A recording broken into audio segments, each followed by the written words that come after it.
Great. Back on top in the ranks. One shit one, number one, not the mother ones. Other ones feel fake. This our time, we run it. This our side, we on it. This our grind, and we want it. Did it and done it, can't outrun it. Stand up if you ready. Hands up if you ready. Say it loud if you ready. This our time, we run it. Hello, everyone. Welcome in and welcome back. I hope you came to party because the astronauts are coming back to Earth and we're here for it. What's happening, everybody? Twinkle Toes. Twinkle Toes Marcy. What's up? I kind of moved my screen around, so bear with me here. I got to give some shout outs. Colleen said, thank you for covering stuff we love. Well, thank you for showing up for stuff that I love to cover. How's that? I missed you guys today. Ribbit. What's up, Mama Bear? It's been a minute. Sexy Hexy, Mesra, Colleen, thank you again. Hey, Kate, good to see you. Ostrich, thank you guys for sharing this out. Wrestlers, Robat, Linda Kramer, the gang's all here. Mesra, Leo.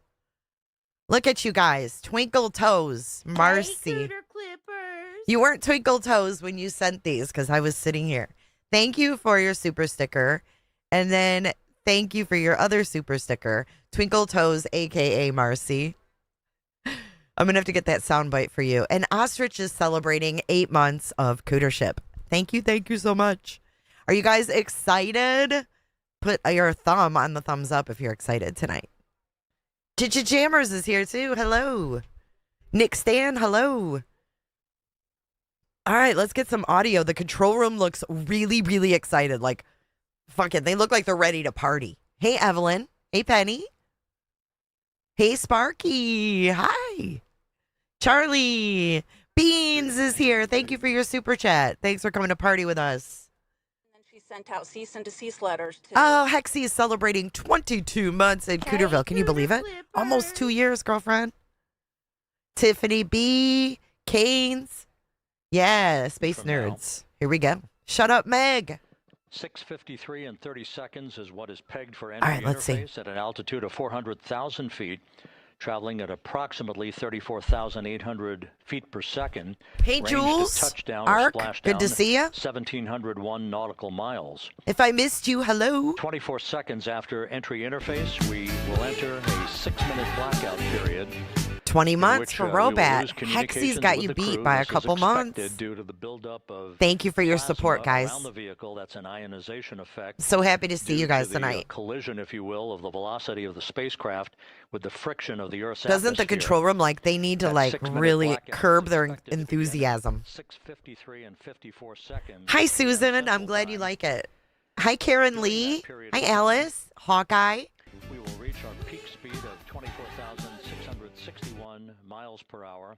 That comes Thank just you, short Callie. Welcome home. based So on exciting. unofficial Thanks, data Jay. from Thanks the for being Flight here for Dynamics 5 Officer months. right now will come just short of the velocity record set by Apollo Hey, 10 Tobeans. of Jen just Fisher. 791 miles per hour in 1969. We expect peak heating on the vehicle It's coming. at 6:54 and 52 seconds. That's so PM awesome. Hey, Central Time, Maureen. A minute and 22 seconds into entry interface. You do like it? At that point, we will be Okay. Let me mute it for a minute because we still got some time. So I asked ChatGPT like the best way to organize my screen, and they told me to put everything at the bottom. So that's what I did. You guys have to let me know how it is for your viewing pleasure. I feel like it's not so like all over the place. That's my brain. My brain is jumbled all the time. And I feel like I don't know. But let me know how it is. Susan, thank you. Great way to spend our Friday night. Oh my God, I forgot it was even Friday night. Happy Friday. And thank you for your super chat, Susan. I'm glad you're here. You think it looks good? Does it look more like organized? Hey, Kraka. Purple, Puff Puff Pass. Yes, feel free. Bossy, what's up? Bruce. Do I have 4? No, I actually have 3, though. Wrestler, thank you. No, they didn't land yet, Llama. You like it, Jay? It's organized. Thank you. Thanks, Glass. Fry, Jay. Thanks, Mesra. You know, I don't use those StreamYard or whatever that everybody uses. I can customize my own screen, but sometimes I'm not the best with organization. Did you see DePepe running away from the cops? No, I didn't, Linda Kramer. It's easier to see. Everything's well organized. Good. Thank you, Penny. Thank you. Oh, you want me to put the dog back in the corner? I did turn her off. Let's put her back. It looks good. It looks good. You guys are saying it's a lot easier, like organized. What's up, Molly? Oh my gosh, legendary CE No. The CE No is here. We got 24 minutes until they splash down, CE No. Put on your gear. Get ready. I got to pin this super chat from Susan. Susan's been here for a long time. Thank you so much. I do just stream YouTube, and you know why? Because I'm lazy and I haven't reconnected my my platforms. I should be multi-streaming, but I'm not. Would you guys like me to multi-stream? Would some of you like that? I have Kick, Hey Scooter, I have Kick, I have YouTube, I have Twitch, I never use Twitch. I have TikTok, I have Facebook, I have X. Oh, thank you, CE No. CE Yes. Thank you for your super sticker.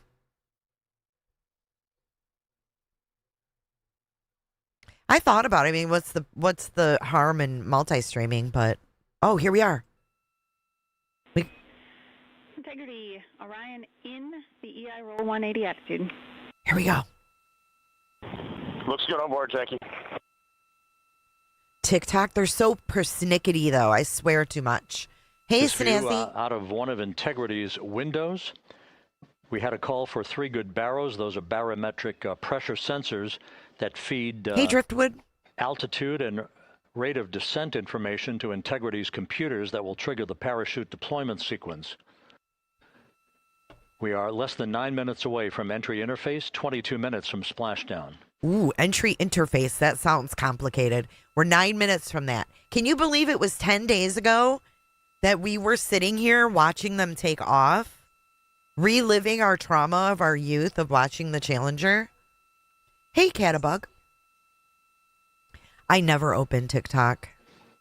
I love X, but not for streaming. Yeah, I'm good with window. X is a little wild for me. I like X. Out in the Pacific, the weather conditions remain go. Okay, Just I have a question. A few clouds, some scattered clouds. I have a question. Why couldn't we see out this camera the whole time, you guys? Hey, Alice.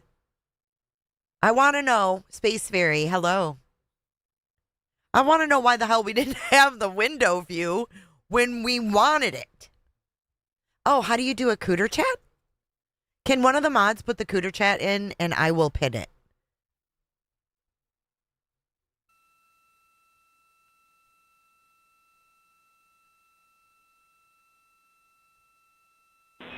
They didn't want us to see it. In EI attitude. They didn't want us to see it.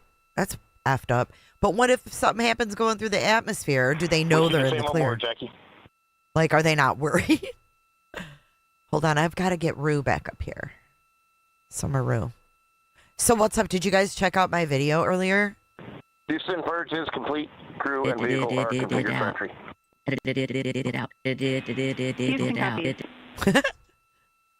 Can we edit Trish out? And we're in step 37, transferring nav state to BFS. I dropped a video about Trish. I kind of put together the whole Beth B story from her mouth. It was golden, if you haven't seen it.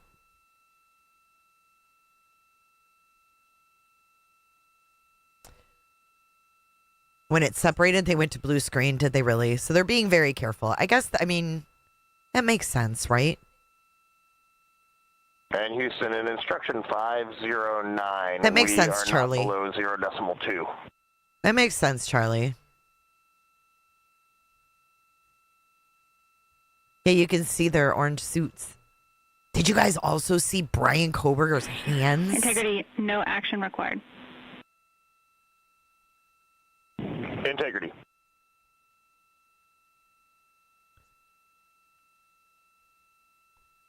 Corrosion? Really?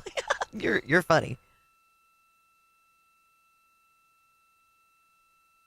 Now 6 minutes away from entry interface. Beamy musical? Mm-mm. We will hit the first traces of Earth's atmosphere at an altitude of 400,000 feet, traveling about 34,882 feet per second, range to Oh, we got a cooter chat. Love you. 1,701 nautical Oh, thank you, miles. Molly Colleen, for the cooter chat. That is so generous of you. You too can send your very own cooter chat. You bypass YouTube's like 35-40%, whatever the freak it is now. And it goes straight to me. And I appreciate that. All I ask, though, all I ask. And once again, just a Hit the reminder, like button. some 24 seconds after entry interface, we do expect to lose communication. See, Mesera's getting excited now. During a 6-minute blackout period, when a plasma shield will build up around the spacecraft due to the Dude, ionization, Koberger's hands. due to heating effects. Beans, I think we're inside And looking Flight out. Dynamics has just confirmed we will have a blackout period of exactly 6 minutes in duration. 6-minute And once again, blackout? that's due to the fact that a plasma buildup around the vehicle will prevent communications and data, so we will not be able to talk to the crew members at that time, nor will we receive data here in the flight control room. Houston, everything's looking good on board. Just confirm no pre-EI downloads. There's the Earth, guys. Houston concurs. There she is. That blackout period to begin at 6:53 and 54 seconds p.m. Central Time. If that's real, And that's again, beautiful. will last about 6 minutes in duration. Look, Sin. Look at. There's the Earth. It's so beautiful. We're 4 minutes away from entry interface. Your power went out, Vogue? Oh no. Are you getting storms?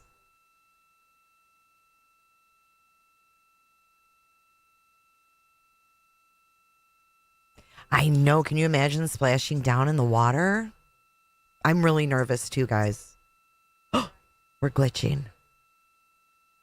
I don't like seeing glitches. It makes me think weird things like it's not real or something. This is really exciting though. For real. What planet is that we're seeing right there? Do you guys know? Llama, don't be scared. They're going to be fine. They're fine. I'm fine. Everything's fine. We're all fine. They'll be good. Let's send out our good thoughts and prayers, okay? Let's do that. This view from Integrity, as it crosses from southwest to northeast across the Pacific Ocean, 3 minutes from entry interface. Bye, CE No. Thank you for your super chat. 16 and a half Hi, minutes PJ. till splashdown. 16 and a half minutes. The Earth looks a little bit The USS warped. John P. Murtha and the recovery team is on station and in position, as are Hi, the Shortcake. airborne imagery assets that we hope to receive imagery from. They as, hit the Artemis, water. Enters the Earth's atmosphere and through parachute deployment. It looks warped, guys. I know it's probably the window. It's probably like the, like the airline windows, how they're all weird. Have you guys ever noticed how in between the airline windows, like All of Integrity's systems are in great shape. The they crew get like is, hair in there and dust? ready It's like, to how? How do you complete get its hair? mission just 15 and a half minutes Planes from now. are so gross. All of the activities today have Plexiglass. gone off in perfect fashion. No issues with the vehicle, no issues with the crew. And the weather at the I know. splashdown It'll be site okay, is Kieran go. Lee. Oh my God, your dog is so cute. I can't. Yes, they're landing near San Diego in the Pacific Ocean. Glass evidence is ready. Hey, Crimes. It does look a little bit weird, but it's probably the windows. I'm sure they're not like triangle Earth. Have you guys ever seen like those pictures from back in the day when hey Coming Adrian, up on 1 minute the until planes entry looked interface. all like comfortable. They had like lounge chairs and stuff. Like, did those planes actually exist in the 70s? Because I never flew, obviously, until I was older, but did those kind of planes exist? You know those photos where they look like... Mark 1 minute until entry interface. Oh, I'll have to 1 check minute, that out, 20 Molly. seconds until the expected start of our 6-minute blackout. Integrity, 1 minute to a 6-minute blackout. Integrity.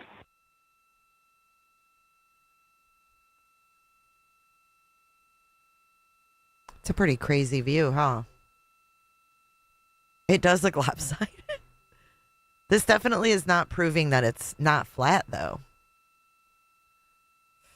I think anytime they go through the atmosphere, it's dangerous, right? That's like the Did they go through the radiation part, or is this where they go through the radiation, I think? 10 seconds till entry interface. Really, Linda? Oh, thank you so much. Thanks, Cher. She gifted a membership and Charlie chuckled. Got it. Thank you so much. And we have crossed the threshold now. Good to see ya. Entering the Earth's atmosphere. Give We're my at best to the 400,000 mister. feet, traveling 34,800 feet per second. This is it. Okay. Charlie, enjoy your cootership. Charlie said, thank you so much. Time to splash down. Sin. 13 minutes, 10 seconds. Plasma interference. Extreme heat shields. Please work. Okay, here we go. That must be the blackout. And as predicted, we've entered our communications blackout. This will be a 6-minute blackout period. Re-entry. No voice, Super no data hot. from the crew. No voice and no data. Okay, so when we hear them come back, that's when they're going to be like, yeah! I expect all these We're people 30 to cheer. seconds away from the anticipated point of peak heating on the vehicle. Fuck, 30 seconds away from temperatures, peak will heat. Rise to about 4,000 to 5,000 degrees Fahrenheit. Getting hot in here. This is the true test of our trajectory.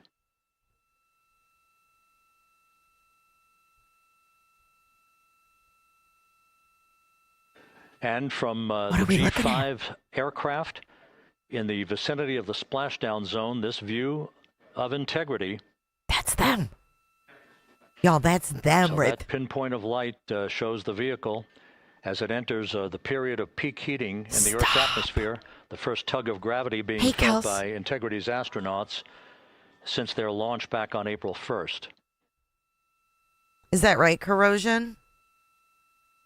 They said it was tech difficulties? We got a cooter chat. 4.5 minutes until the I'm end so of the glad to be blackout sharing period. this with you all. Red heart emoji.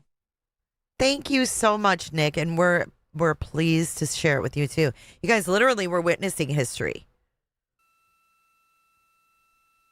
I wish they'd keep showing us that little dot. Thank you so much. Hey, Zodi, good to see you. Paul, good to see you. Kelly Kell, good to see you as well. Jolene mentioned cooter chats yesterday. She did. What'd she say? Something funny, I assume. The landing and support officer Maybe reports Sin. that the P-3 has acquisition on Integrity. They don't look excited. I mean, they do. They don't really look nervous. It looks like business as usual. 3.5 minutes left in this blackout period. Visualization for the win. Of the plasma buildup around the spacecraft and the visualization repelling of for the that win. heat on Integrity's heat shield.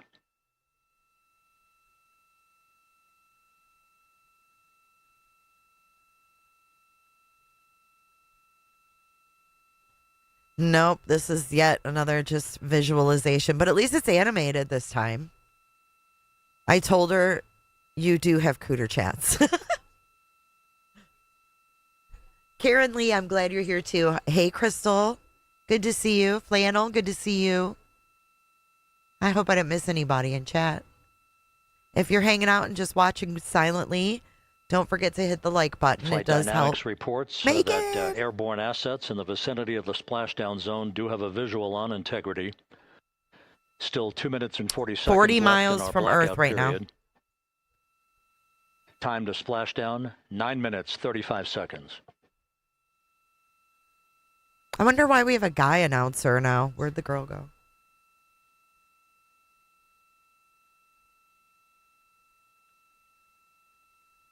Bong hits for Artemis. Smoke them if you got them. Hey, Betty Multiple Boop. airborne assets as part of the recovery team all have visuals on Just help a integrity. brother out here. Hi, Linda S. Oh, thank you so much, Kelly Mack. 7 months. Hi, Jane Cooters. Ground control to Major Tom. Thank you so much. And the WB-57 flying in the splashdown zone also has a visual. Crimes. I would be so scared too. And the Navy Helos also have Hi, visuals. Cindy. Yeah, smoke them if you got them. We're still in the blackout period.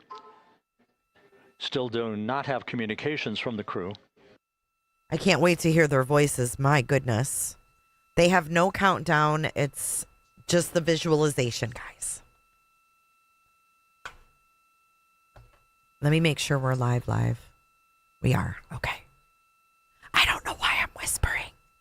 It is. It's history, but it is also the future. That's very true. It's very true. It's opening a lot of doors. They will feel drunk when they land. We're standing by for communications from the crew.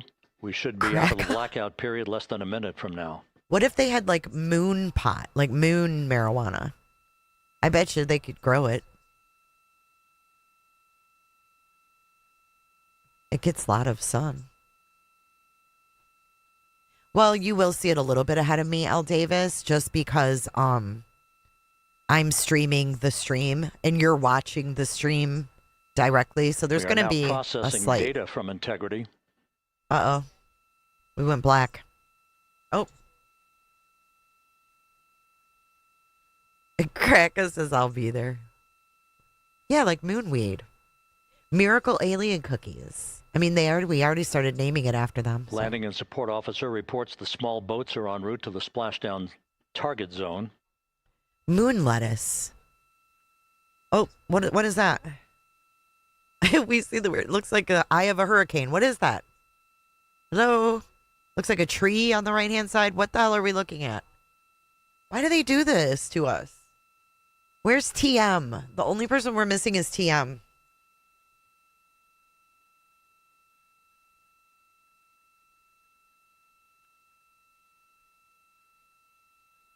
Hey, Linda. Not Linda. Lindsley, what's up?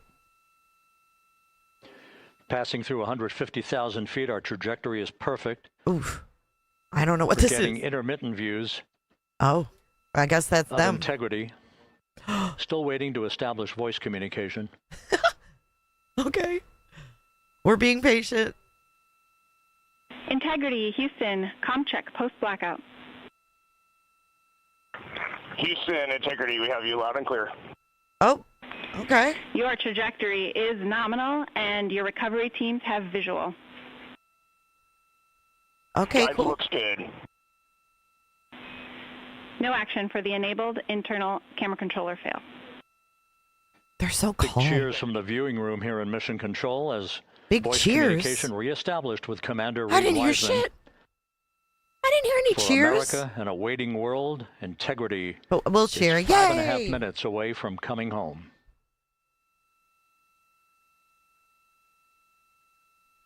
We've got contact. Passing 100,000 feet now. Range to splashdown 19 nautical miles. Wow.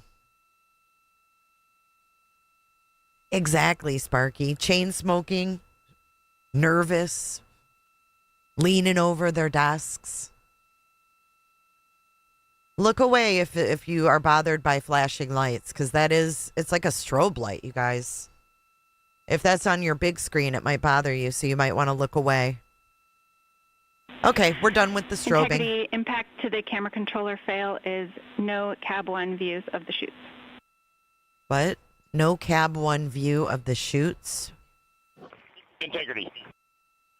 Snazzy, I'm with you, 100%. We're processing good data through the GPS system. A good view of integrity, time to splashdown 4.5 minutes.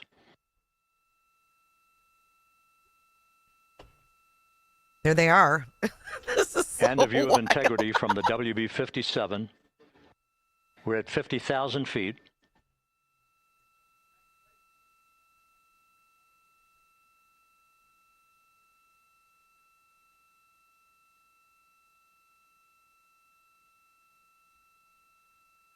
It looks like a spaceship. All right, come on, parachutes. God. That's The pyros are armed for forward bay cover jettison.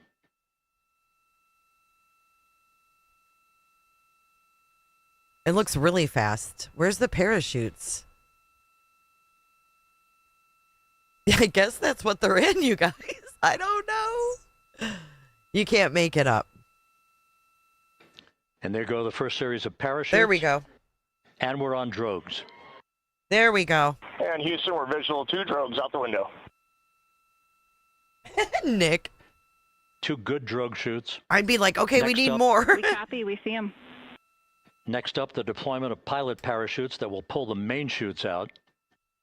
Time to splash down 3 minutes and 10 seconds. That looks really weird. How are we seeing this? Wait, who's filming this?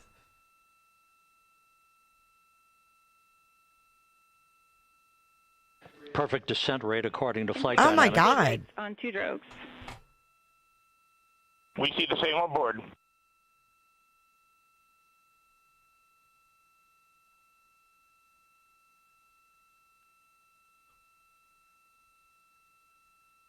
Drones? In airplane? Passing through 10,000 feet. Still on drogues. This just looks like the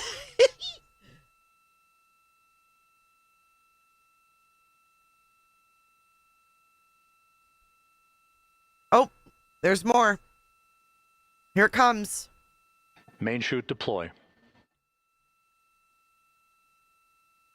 We're at 5,000 feet. Oh, they're up 5,000 feet already? What the hell? Search and recovery beacon has been activated on integrity. And we have 3 good main chutes. Just help a brother out here. Oh, welcome to Cooterville, Susan. Good 3 main chutes, good reefing, Houston good descent rate. Good rates, and we see 3 good-looking parachutes. Look at that, guys. That little pod. Gladys, it does. Integrity. Cabin pressure indicates no need for hydrazine check. Whoa, look at that view. Integrity copies. How'd they do that? Where's all This the is other a perfect descent for Where's all the other integrity. parachutes? Its crew sounding hale and hearty on board. Time to splash down 1 minute, 15 seconds. Hey, Remy.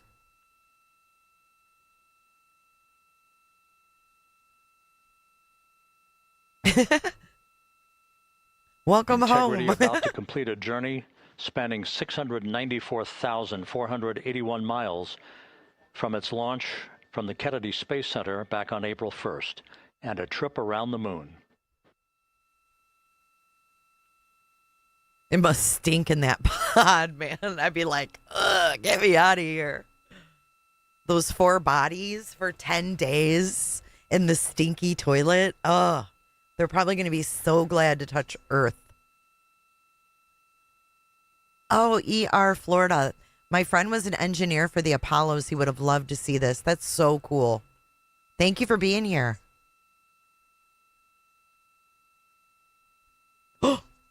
You see that? Did you Passing through 1,000 feet. Did you see like flame? Look at those like. What is that? That's scary looking. It looks like fire.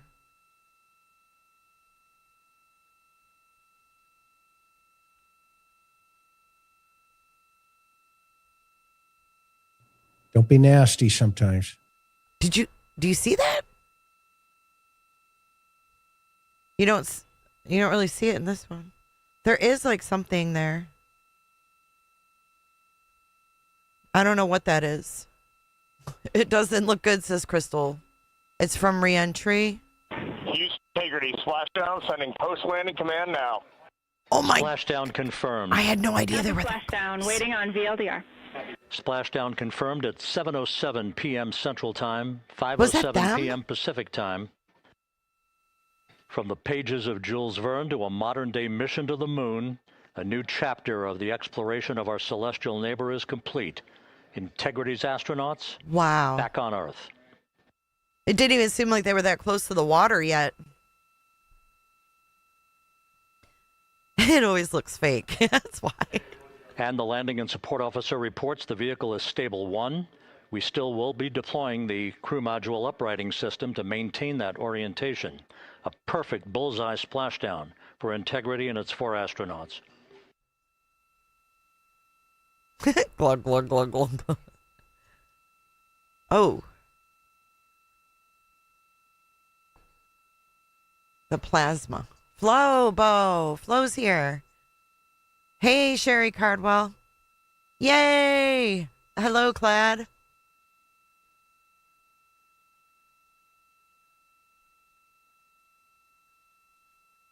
I wonder how long it takes to retrieve them. The unofficial splashdown time, 7:07 and 47 seconds p.m. Central Time. We'll get that refined for you. They landed early, that would, too. Put the end of the mission at a mission elapsed time of 9 days, 1 hour, 31 minutes, 35 seconds.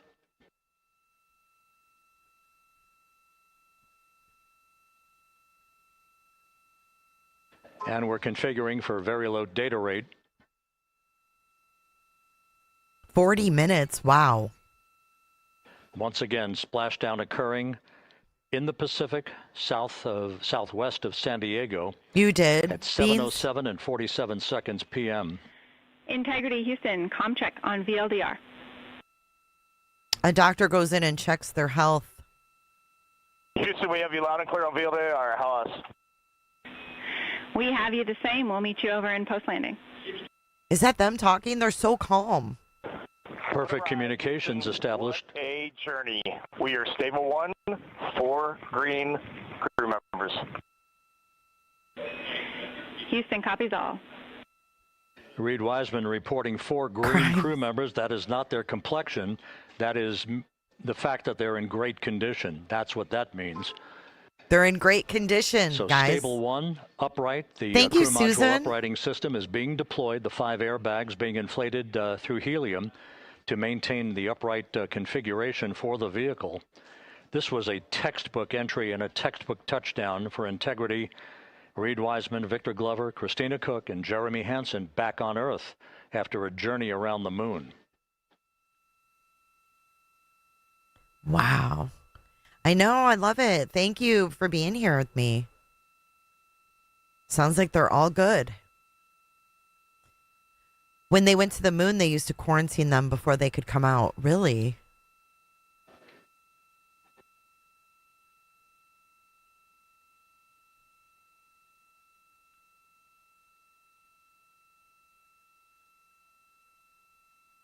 James is there to party.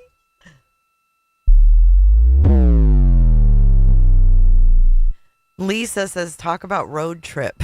What about it?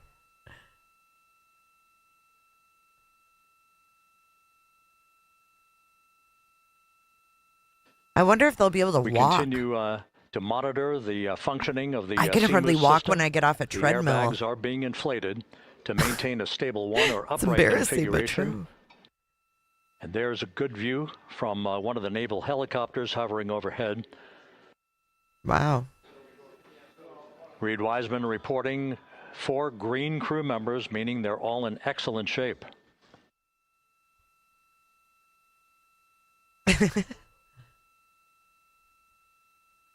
I'd probably be wobbly for a while, though. Like, not enough Dramamine in the world. They will quarantine, though? Integrity Houston for SAR beacon and radio. SAR beacon is in 406, and we're powering the radio now. Go ahead. That's got to be hard on your body, we see too. the beacon on. However, the recovery team is not seeing the signal. Your What? SAR radio uses the same antenna, so you may run into trouble with the radio. Okay, copy. And we are also powering up the sat phone now. They have to do physical therapy? Well, yeah, I guess because their muscle, they lose muscle mass, right? So Integrity is in great shape. And as the crew continues its post-splashdown timelined activities on board, Reed Wiseman once again reporting that all 4 crew members are in excellent shape.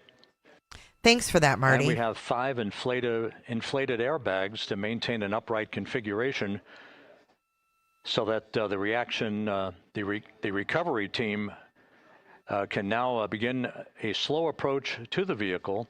Meanwhile, here in the flight control room, Entry Flight Director Rick Henfling is polling his team of flight controllers for the start. Well, 87% of you were right. Powering down the vehicle after it was thorough smooth. Systems check. 13% of you said it was going to be chaotic. To be concerned about, so the recovery one of them is can Canadian. approach the vehicle, but not until we have powered down the spacecraft. That's expected to take a few more minutes.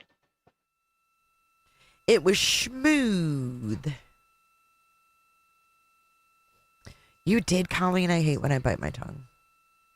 Ah, Sparky, it's a sign.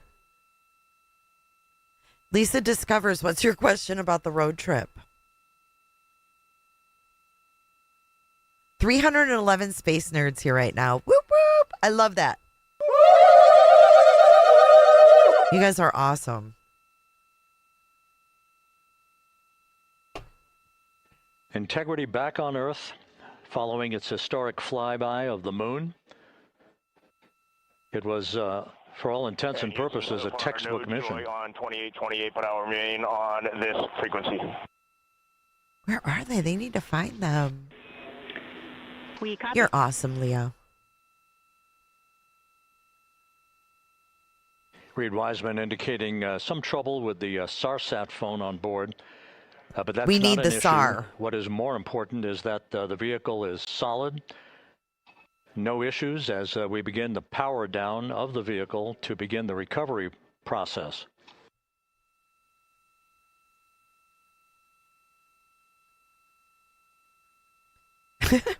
Okay, we'll play some background music.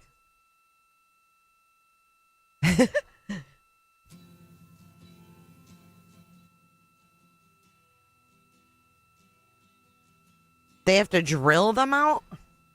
I was wondering. Command an additional 15 minutes for a total of 30-minute power down delay. Thank you, Dr. Macy. It's so good to see you. My great uncle is Jake Garn, astronaut in the 80s, so this is fun. Happy to watch with Cooternauts. That's all right, awesome. Jackie, we have selected T/D+30. No joy on SAR radio or sat phone. Yeah, he's and like, stand by. shut We the have the fuck up. master driver on SAR radio. Please hold comms. Hey, Lily. Excuse me. Hey, Jackie. We just got the master diver on the SAR. Explains why they were barking at him. Bad vibes. You know, that would probably be me, though, under my breath. Like, you can shut the fuck up. I was like, oh, no, I don't think so. A good view of one of the fast boats. Integrity Houston, if you are happy with your comm with Master Diver, you can go back to the 15-minute power down. Yeah, they picked up on bad vibes. Okay, stand by. Yeah, we'll confirm here in a second. Fuck your good The crew review. on board Integrity coordinating with the flight control team in in Houston here in Mission Control on the timing of the power down of the vehicle, which will be the precursor to the recovery teams approaching the spacecraft. There are no issues with integrity. We've had a bit of broken capability in establishing a SARSAT or satellite phone communications capability between the crew on board Integrity and the recovery team. That will get sorted out here shortly. I didn't see that, There's Leo. plenty That's of cooling terrible. on board Integrity, so there's no rush to begin the power down. To call you on My the dog's- sat phone and not getting an answer there either.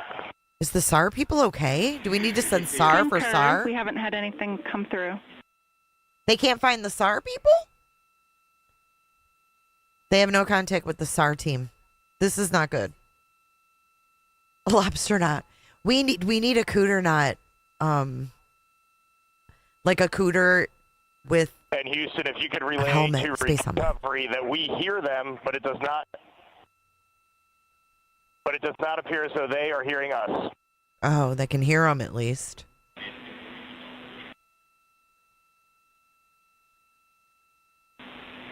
Houston copies, and Reed, just to confirm, you are pushing the PTT on the radio. Mm-hmm.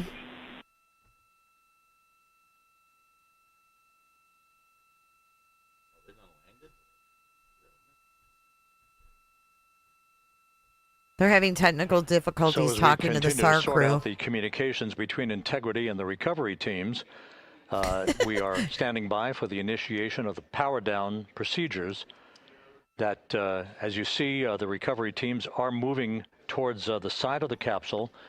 The next major event will be the erection of that large inflatable raft called the front porch.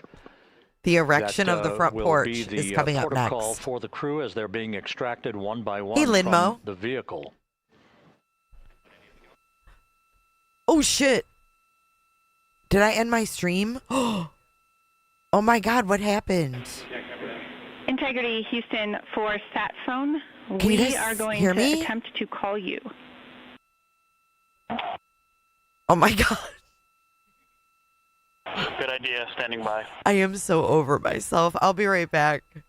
And Jackie, yes, we are pushing the push to talk, the two buttons on the left side of the radio Oh my below God. the up-down arrows. We are utilizing them. I'm rebooting the radio to see if we get good comms. Okay, we copy all, and just to confirm, you are seeing that you are touchdown plus 3030 for power, correct? That's affirmative.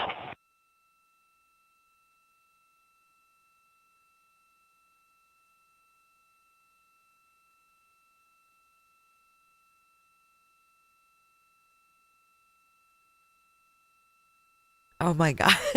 I thought I completed We Jay's are space. trying a backdoor approach to have Mission Control here call the crew on their satellite phone. This is all part of the coordination for the power down of the vehicle. That was weird. Will initiate the actual recovery operation. The first boats with the Navy divers on board are standing by, waiting to close in on Integrity to begin the process of erecting I lost the my large inflatable chat. raft. That's called the front porch. That will be where the astronauts are extracted from, so that they front can have a porch. few minutes to get their land legs back. They're going to before need more they're than a few hoisted minutes to get land aboard the legs Navy back. helicopters for the flight back to the deck of the USS John P. Do Murtha. not reply.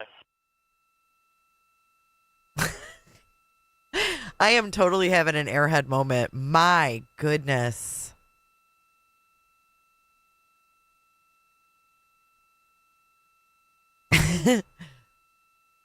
Okay, I got to get our chat back up. It's at the bottom of my screen, but when I click it, it's all weird. I'm having I'm having my own technical difficulties, okay? If NASA can have them, I can have them too. Look at that thing. And Houston, please don't reply. NRD, very weak, It looks fake. but readable. Master Diver, we can hear, but they cannot hear us. Leo, I don't have braids. No, I mean, if NASA can have If NASA can have F-ups, I guess I can too. Erect the inflatable flamingo. Oh, for Angie B. Angie B can hop on. Wouldn't that be cool if they had a big flamingo when they got out?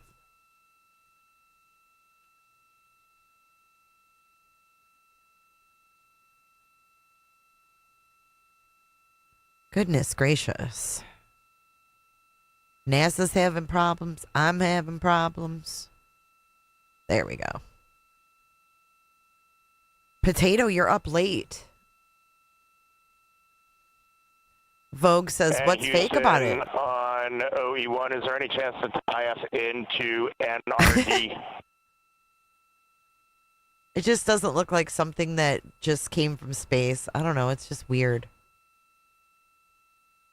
I just don't understand all that stuff, like radiation and Checking. the atmosphere, et cetera, et cetera. You have a headache?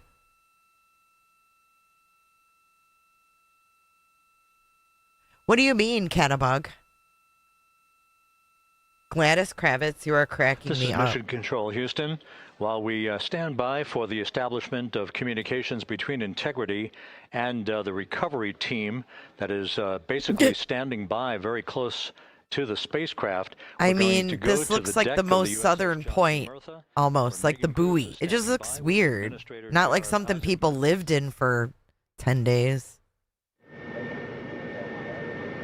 Oh, sounds like we're connected to something. Hey, Rob, yeah, just such an honor to be able to be here on the ship, to be able to share and experience this moment with everyone together. And of course, as you just said, yes, here with NASA Administrator Jared Isaacman. Administrator, how did you feel getting to witness this and seeing NASA at its best? Oh, I mean, I'm honestly, I'm still at a loss for words. I mean, you know, like the childhood Jared right now can't believe what I just saw. I mean, almost been waiting my whole lifetime to see this, and then it's NASA Administrator. I just couldn't be more proud of the entire workforce. He's the NASA Administrator? The effort, the late nights, all the hard work from across the country that contributed to this incredible moment right now.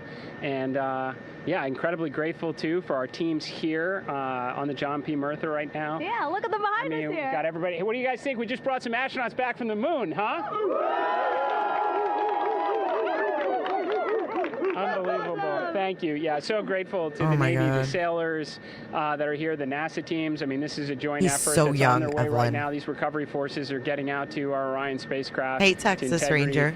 Get our astronauts back on the ship safely. Yeah, and this is not just an accomplishment for NASA. This is an accomplishment for humanity. Again, a historic mission to the moon and back. How does this make you feel, and what do you hope people take away from this?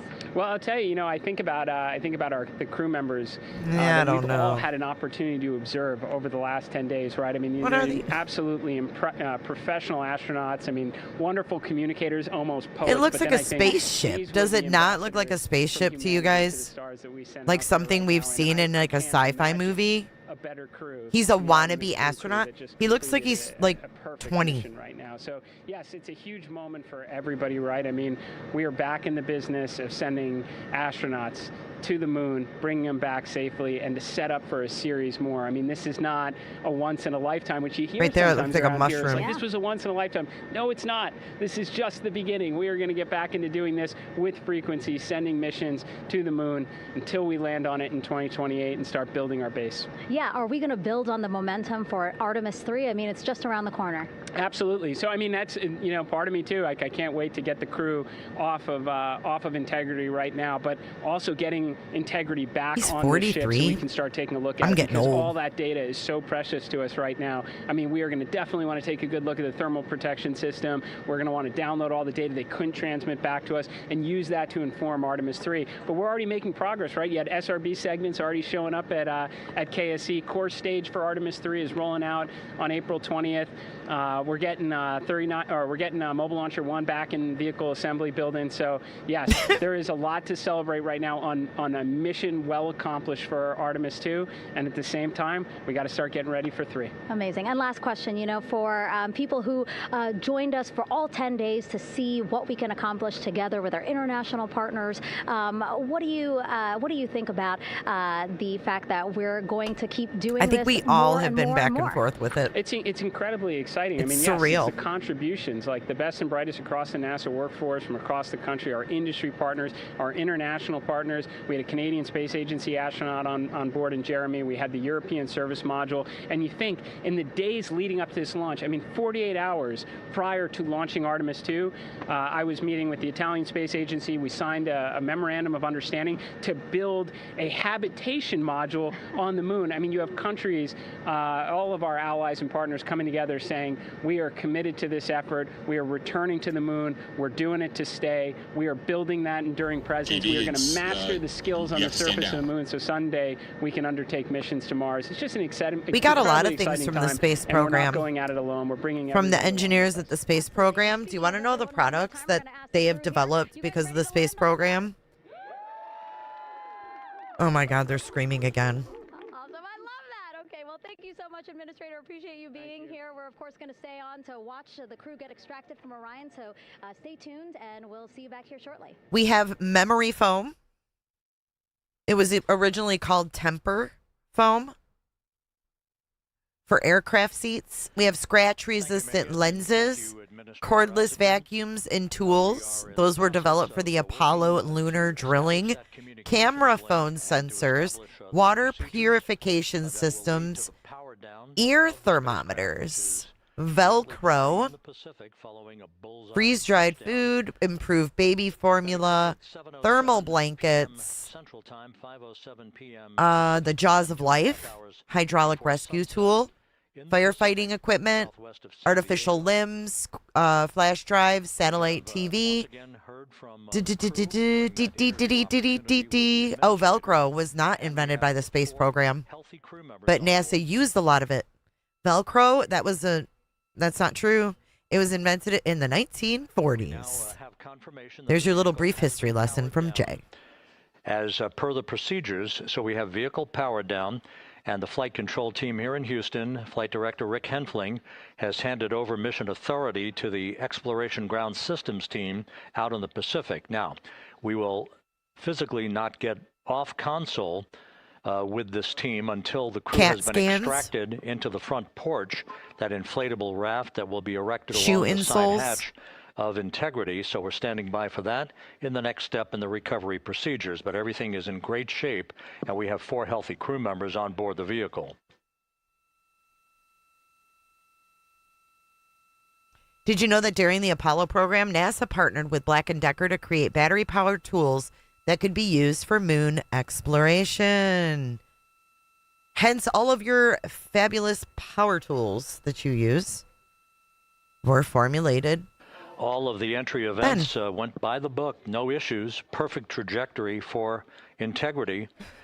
That you got was culminated with one final raise burn to improve the angle of attack for the vehicle as it entered the Earth's atmosphere. All of that flight dynamics computation worked like a charm. I have never drank Tang in my life. I don't think.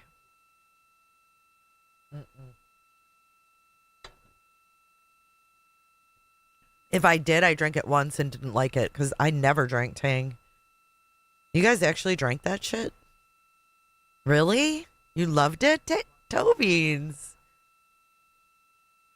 Hey, Shell. So we are standing by for the recovery team to approach Integrity and begin the process of erecting that inflatable raft called the front porch, which will see the crew members be extracted from the hatch of Orion into that inflatable raft before they're hoisted aboard 2 Navy helicopters in a variety of different configurations. Oh, sounds horrible. Each crew member will be hoisted in sequential fashion, in alternating fashion, 2 crew members for each helicopter before they turn around to head back to the John P. Murtha. Once on the deck of the ship, they'll be brought into medical bay for comprehensive medical exams. But Reed Wiseman has reported several times that the crew is in excellent shape. They're in excellent shape. Okay, so Tang is a powdered drink. It's like powder and you mix it with water, and it's orange. And it was created for the space shuttle. You never had Tang? Here, I'll show you real quick. It's gross. I don't remember ever drinking it. So just to recap, I've seen it. it's been some 26 and a half minutes Tang. splashdown of integrity in the Pacific. Here's a 1983 Tang commercial. Here you go. When Gemini 4 first launched men into space, Tang instant breakfast drink went with them. Since then, people everywhere have launched the day with Tang. Because nothing fuels up your family like a nutritious breakfast in Tang.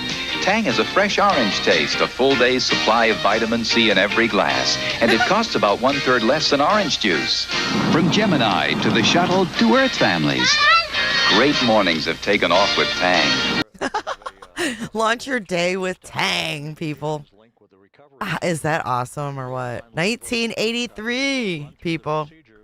For the powering down of the vehicle, we've handed over mission authority to the like orange exploration juice, ground but not. systems folks Ovaltine, out in the Pacific, and the recovery team will be approaching the vehicle shortly to erect the inflatable raft called the front porch before opening the hatch. You were to one, integrity Leo? to bring the crew members onto I that was raft 10. before they're hoisted onto two Navy helicopters, two crew members for Sunny each D helicopter is vile. before Ugh. they're flown back to the deck of the USS John P. Murtha. It's like powdered Sunny D.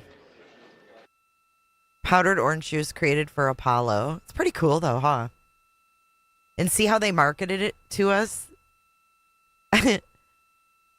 From the Gemini to Earth families. It out. It out. Trisha took the will and wanted to. It out.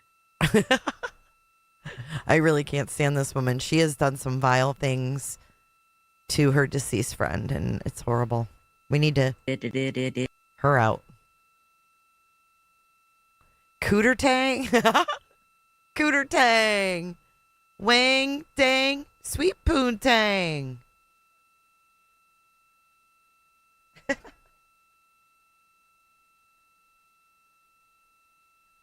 You know, you guys really bring out like my non-filtered voice.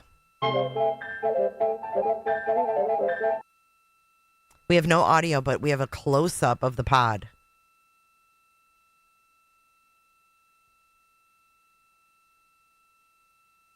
I'd be like, come on. I mean, you guys had one job, was to be here and wait for us.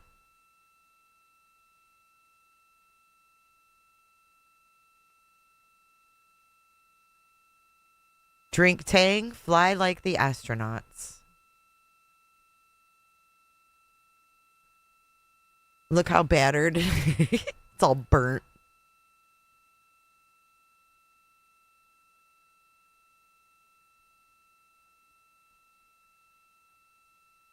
Shortcake Girl, thank you for Just being help a brother out. a member for 3 months. Cooters unite. The toilet. I bet they can't wait to use a regular toilet. Can you imagine? Thank you, Shortcake, for 3 months of cootership. I appreciate you.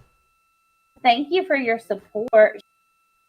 We need an emoji of a cooter knot drinking cooter tang. That'd actually be a cute shirt. I don't know what the 30-minute holdup is.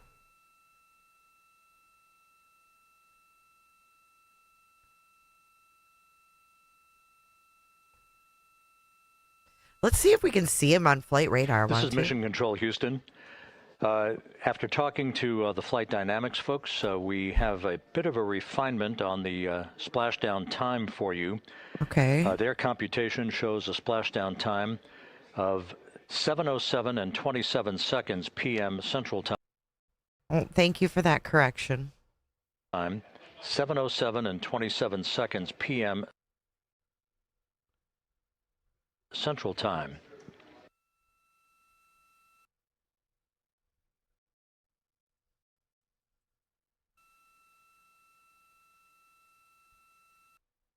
You panicking?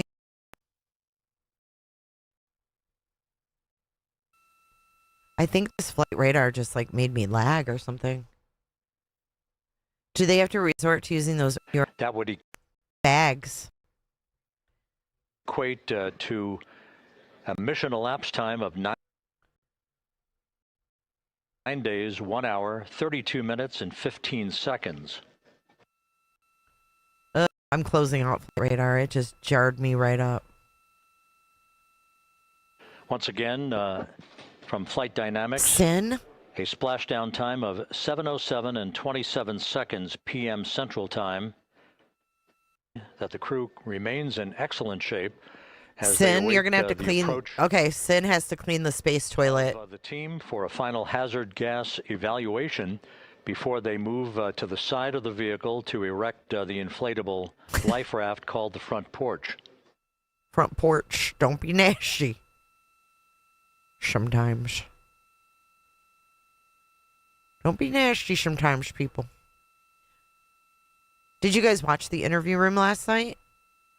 Where they went over the press conferences, some of the clips of the press conferences? It was excellent. Again, no issues with integrity. The vehicle is powered down.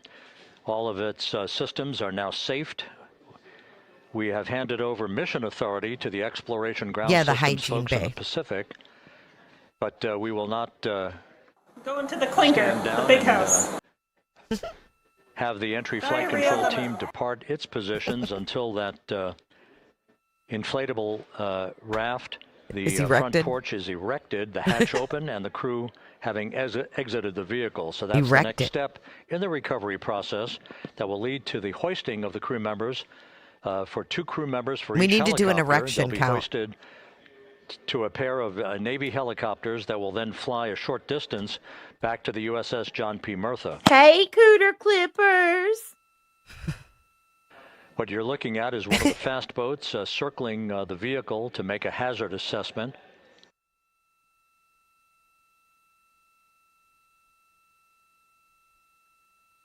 What the heck? Someone tried to change my password on Instagram today. Isn't that weird? We got a request to change your password.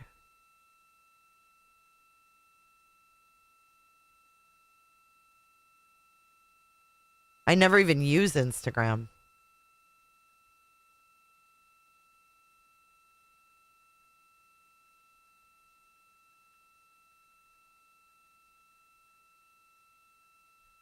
Didn't your dogs bark at somebody at the front porch? What do you mean, Paul?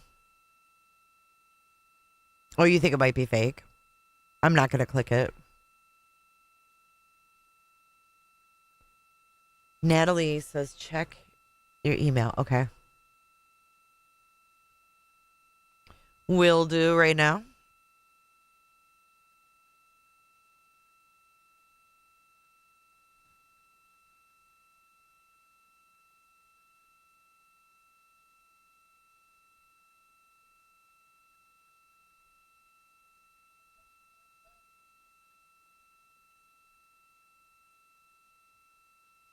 Natalie N. Oh my God. Is that before it went?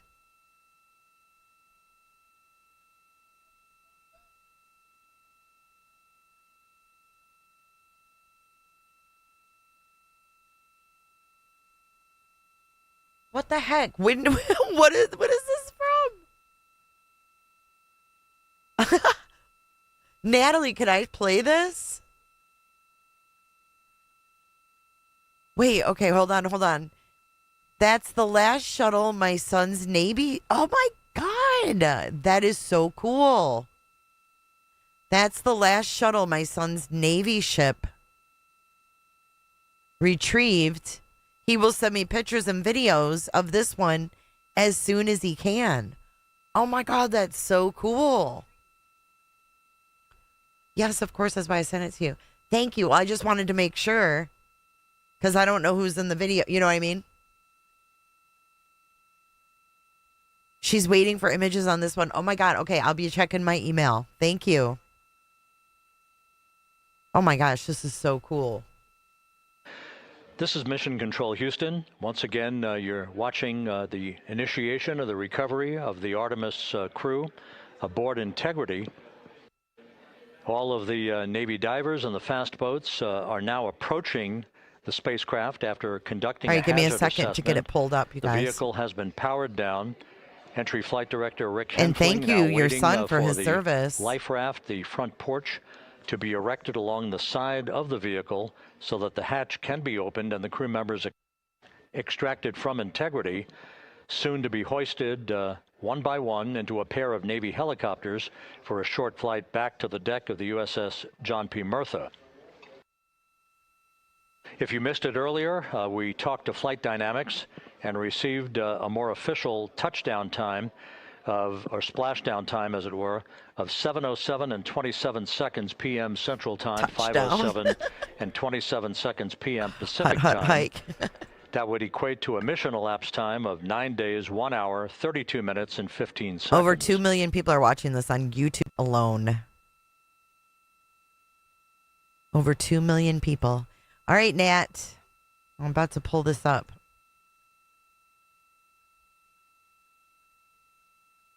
I can't understand what the guy says. He's very country. Her son is filming, she said. Okay, here we go. That thing that came from the space. Whoop, whoop. Did you get it? Yeah. Wait, that thing came from outer space. That thing that came from the space. Whoop, whoop. Did you get it? Yeah. He said whoop whoop. That thing that came from the space. Whoop, whoop. Did you get it? Yeah. That thing that came from the space. Look at that. Did you get it? Yeah. That thing that came from the space. Whoop, whoop. Okay, look. He said whoop whoop whoop. Diggity, giggity, giggity. This guy is great. Okay, watch. I'm going to pause it. His thing says, can't dull my shine. Look. This dude's great.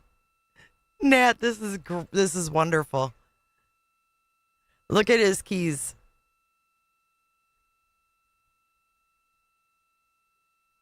Can't dull my shine. Okay, watch. Here we go.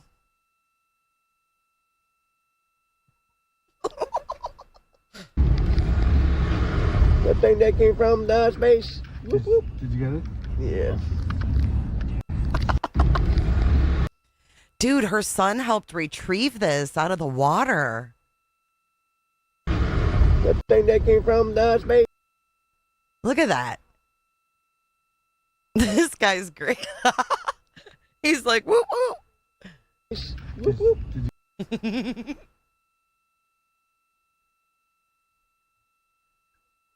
Look at that thing. It looks like something from a movie set. You get it? There's the windows. This is so cool, Natalie. I bet you are so proud. Your son's going to love this. Well, shout out to, what's his name? What's his first name? I want to give him an official shout out. This is so neat.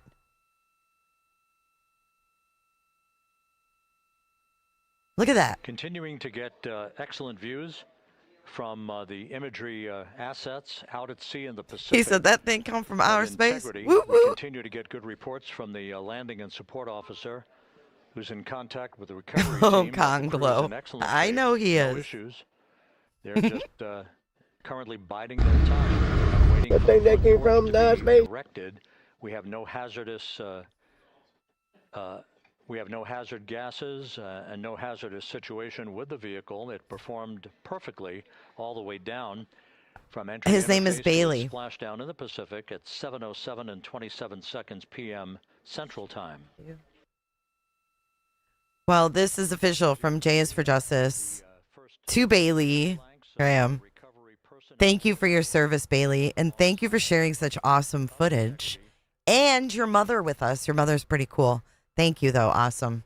Nice to meet you guys. It's a pleasure. Navy divers and Navy flight surgeon and other recovery personnel who have trained for several years for this recovery The space. Whoop, whoop. You get it? That's definitely going to get on the soundboard. Yeah. It's really not that big, is it? It's not as big as I thought it would be. That's what she said. That thing that came from the space. Whoop, whoop. Thank you so much for sharing. I look forward to more images. This is exciting. Some 41 minutes following splashdown, the vehicle has been powered down. There's no hazardous gas emanating from the vehicle. That's why the first team of recovery personnel has been able to pull alongside Integrity. And the reports continue to come in that the 4 astronauts are in excellent shape.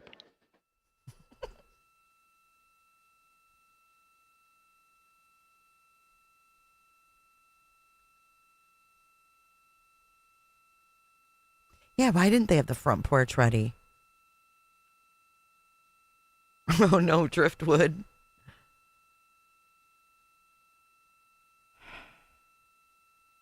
Yes, thank Bailey for all of us. Yes.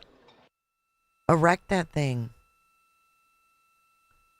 They could have built a porch by now.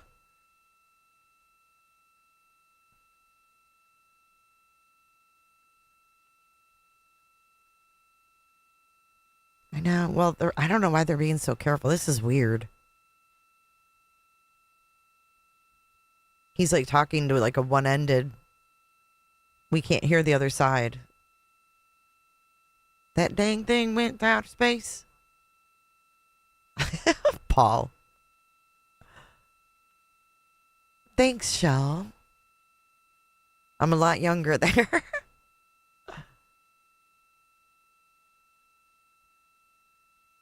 I'd turn on doggy cam, but they're not in here.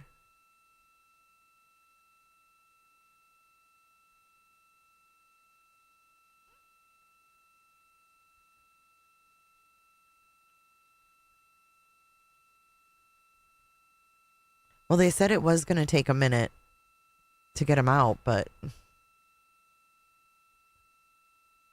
I'll be right back, you guys. I'm going to grab a drink. Anybody need anything?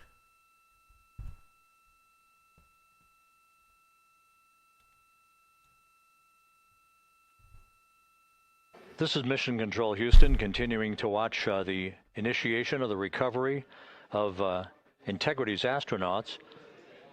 One by one, they'll be brought out of the spacecraft onto just a shot of tequila and a nice blunt. Raft just a short time from now. In the meantime, we can go back to the USS John P. Murtha, where my colleague Megan Cruz is standing by to provide her situation report. Megan, can you hear us?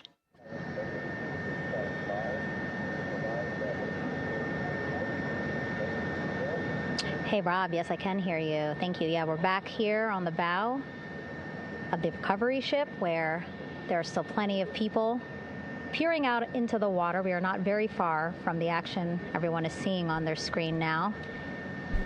The Orion spacecraft, Integrity, in the ocean, surrounded by a number of recovery boats.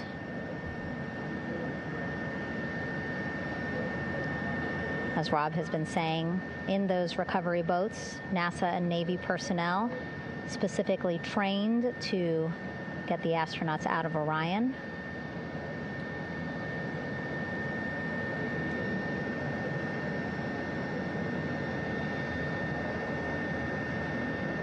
I ordered 5 guys.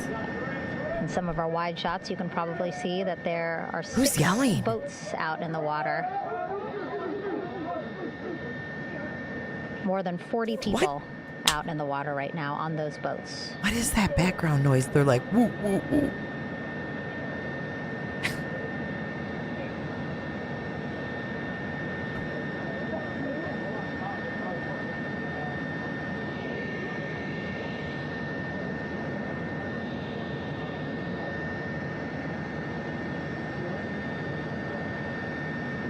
You're very welcome. I hope that that hits the spot.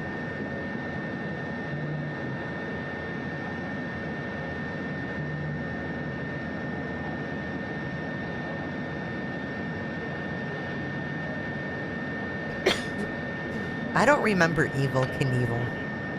First order of business is to set up the front porch and the stabilization collar.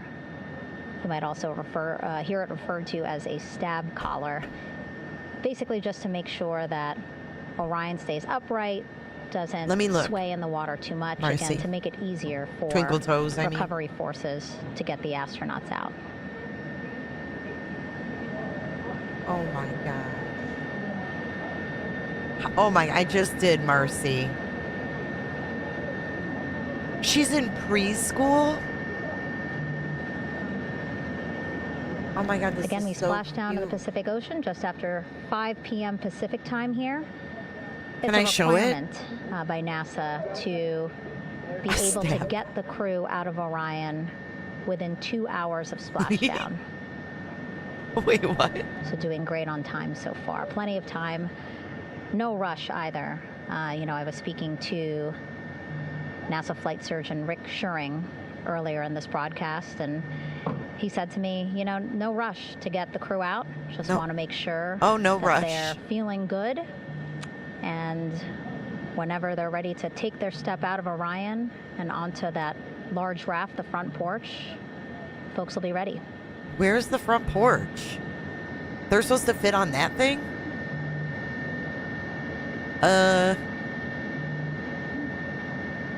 That wouldn't work for me. What is going on? Okay, it looks like something is shiny. And as there are mission audio loops in mission control in Houston, there is a mission audio loop here on the ship. And it was just reported out that the side hatch is open. Side hatch of integrity is open. Yeah, I thought it was going to be a big raft as well. They got to squeeze on? Shots Oh my from God. our aerial assets. The ship itself, where I'm on, just 3,000 yards away. I'd be wanting to stretch out on something. Okay, they're moving on in. Again, plenty of people on the boat here, glued to the side, closest to Zoom where they can in. see all this action. And again, with just 3,000 yards separating us, great views from the bow here. Marcy, did you say I could share that photo? Because it's so damn One of the Navy cute. personnel is about to get inside there.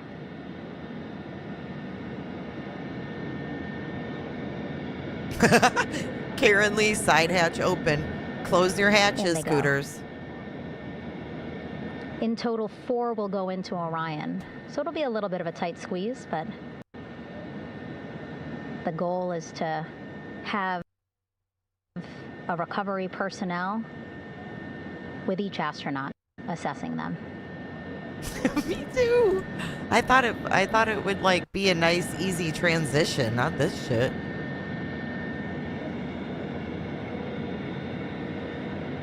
Hey, Diamond, thank you for being here.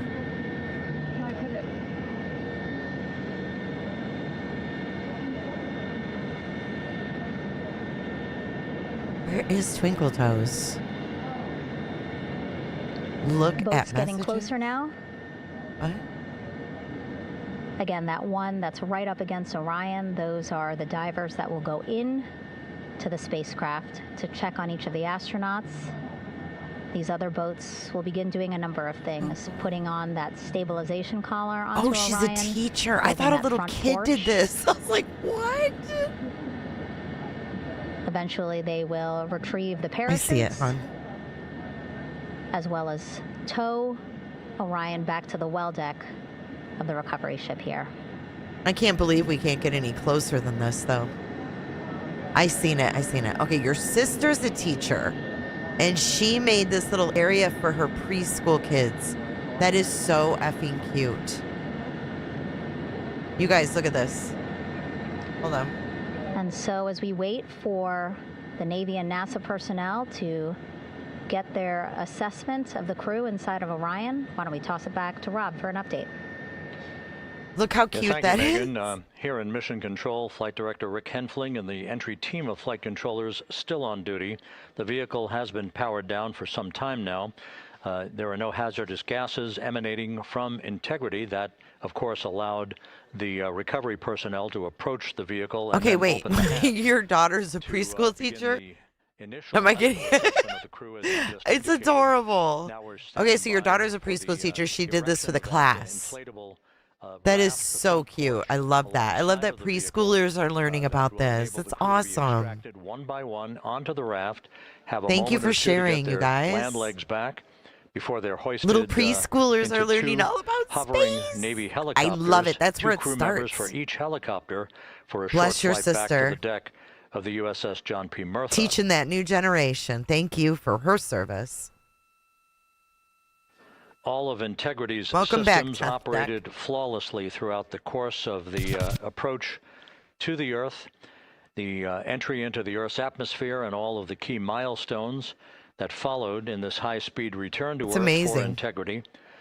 A mission that spanned more than Hey, Sue, welcome in. Thanks for 694,000 subbing up. miles from the vehicle's launch from the Kennedy Space Center atop the Space Launch System back on April 1st. Ooh, yeah. You need to send me that. The Artemis Legos.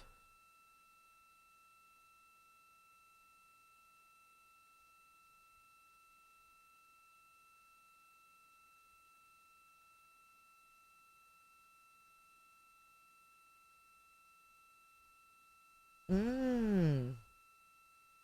And Marcy, you never, ever bug me. Ever. Don't ever think that. Thanks for sending that video, too. We will review that one.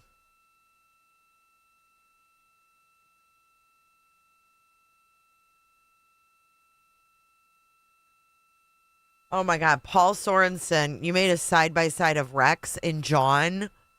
That is so wrong. Paul Sorensen.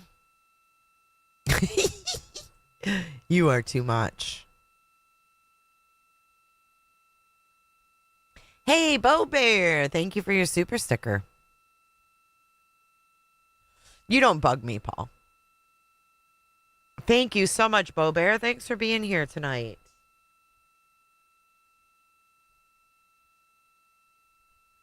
As we mentioned at the top of the broadcast, the last time that the Apollo program saw a splashdown in the Pacific was Apollo 17 back on December 19th, 1972. So for the first time, I didn't see that, Mesera. In 53 and a half years, we have reenacted that with the arrival of Integrity's astronauts as they flew around the moon. This is in 4K. That historic lunar flyby. This is 4K. That began with a trans-lunar injection burn. Absolutely. Welcome in, Sue. Earth orbit following 24 hours of a high Earth orbit trajectory.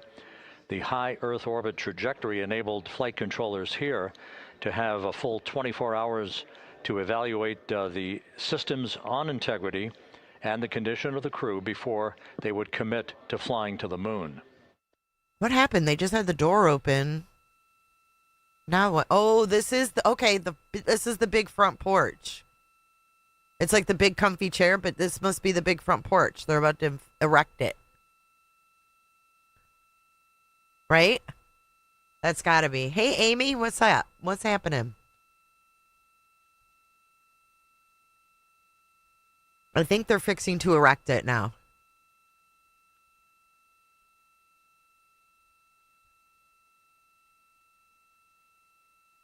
Shortcake girl.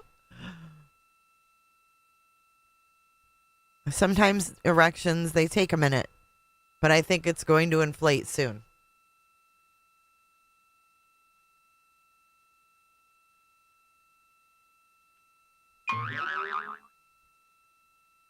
Yes, Penny. Are you back for the big erection?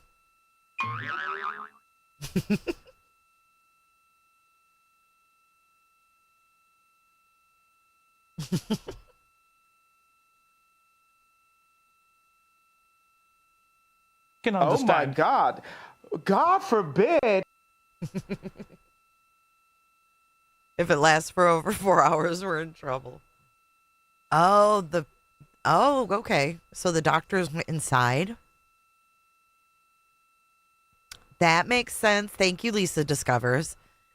So the doctors went inside and they're assessing them while they erect the big front porch. They're actually using the time to their advantage.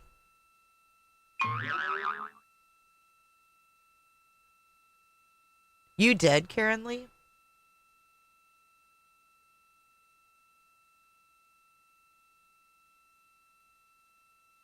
How many Apollos were there? I didn't even know there was 17 Apollo missions. Shows how much I know. Okay, what's happening now? Look at all those people on that boat. The world. Can you imagine assessing people in this capsule?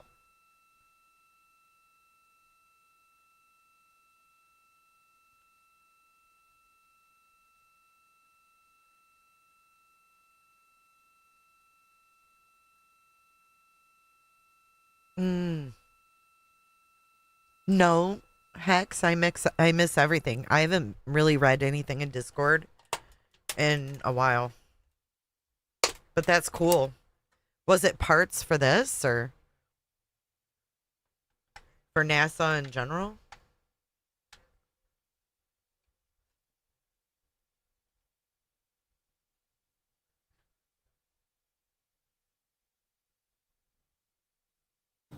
I didn't come to fucking dance, okay? I came to party. With the side hatch of Orion having been opened to set the stage for the erection of the inflatable life raft, known as the front porch, to be erected alongside the spacecraft for the extraction of the crew.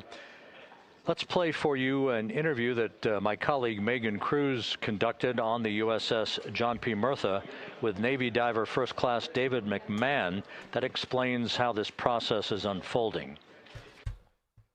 Yeah, Okay, David, DM me. So you and some of your team, one last look over of the stabilization collar, correct? Yes, ma'am. Okay, so what is this stabilization collar? This is what's going to stabilize the capsule out there in the ocean.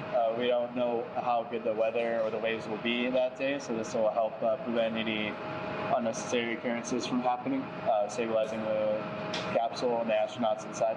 So basically this is a float that will go around Orion. I'm assuming that what they're doing right now, these are the lines that will attach the collar onto Orion? That is correct. Don't you think they'd have that up by now? I mean, they've been floating there for a while. If the weather was not good, they'd be screwed.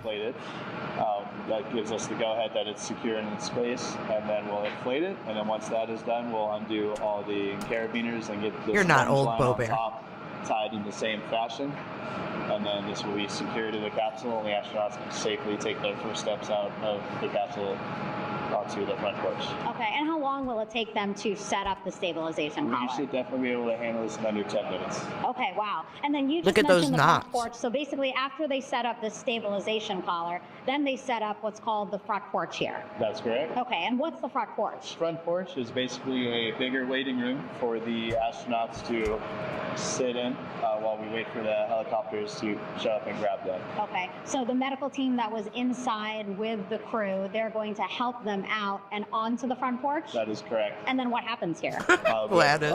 Hired trained medical personnel also on board the front porch that will give them lookovers and just make sure they're okay while we wait for the helicopters to show up. Okay. How does it feel, I mean, your team, you, to be part of a mission that's returning astronauts from the moon in more than 50 years? We all feel I can't unhear it now. This, as well as a bigger mission for the Navy and joining up with NASA to do great things. Mm-hmm. And do you feel like you and your team are ready?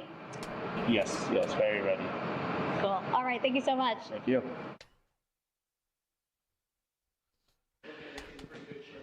Once again, the recovery operations are continuing out in the Pacific. We shortly should see that life raft, the front porch, erected alongside the side hatch He said it of again. the vehicle. Why'd they mute us when they cheered? It's like they're cheering at weird times. I feel like there's a party going on we don't know about. A number of flight controllers have come into the flight control room to receive congratulations from Entry Flight Director Rick Henfling. But we're going to stick with our operations out in the Pacific as we await the extraction of the 4 crew members who are reported to be in excellent condition. It was my daughter, the preschool teacher, who made it, not my sister. I'm glad you enjoyed it. She loves what she does. Thank you, Twinkle Toes. I got it now. Thank you for clarifying. No, seriously, that's awesome. I love that little preschoolers are becoming little Again, space while we nerds. stand by for that front porch to be erected alongside of the side hatch of the vehicle, let's go back to the USS John P. Murtha and Megan Cruz. Megan? I don't know where I got. I don't even know where I got sister from. What a dumb I am. Pausing now to listen to some. This lady's voice. Pausing to listen to some internal audio loops. Again, the operations team here on the ship communicating with everyone out on the water. It seems like currents are hindering them a little bit from unfurling and inflating the stabilization collar as well as the front porch. But again, the requirement to get the crew out within 2 hours of splashdown, plenty of time. So no concerns just yet. Just yet. But as calm as the water looks, yeah, it looks like it's. She said just yet, like, okay, we're going to worry when. Just a tad. Donald Rodriguez. You know, the proof is in the pudding, if you will. You can see in some of our shots that side hatch still open. Again, inside, there are now 8 people inside. 4 divers, Navy divers, all with medical training, each assigned to an astronaut each. Making sure that they're comfortable, feeling good. Okay, I can top that, Donald Rodriguez. As say in the broadcast, you know, they expect. How about this? How the fark do parachutes and parachute material and these little balloons on the top make it through that heat? If you think you get carsick. I saw steam and shit, but Donald, how did those things make it through? That's my question. I'm with you. I question everything, dude. You ain't trolling nobody here. We're down for questioning everything. Feeling great. But again, all those folks I like out your there, mask. in case they weren't, right? NASA is all about making sure we think about every situation that can happen. And so, of course, wanted to be ready in case any of our astronauts needed more medical attention while out there in the water.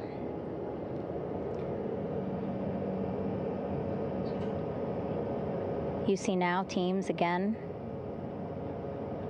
trying to set up the stabilization collar and front porch for the crew to get out of Orion.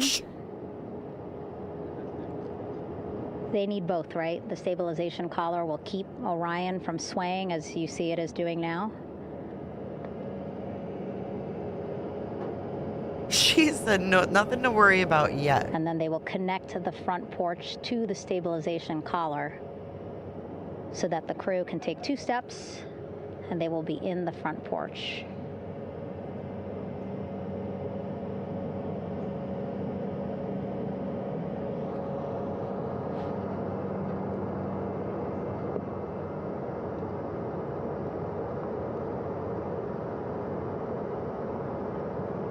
Now we've got collars involved. We need to get Not a lot of chatter on the collar out. Loops. That's a good thing. Again, things proceeding. Dude, this film looks like it's from 1982. Even Come if they're on. fighting some currents out there on the Pacific Ocean.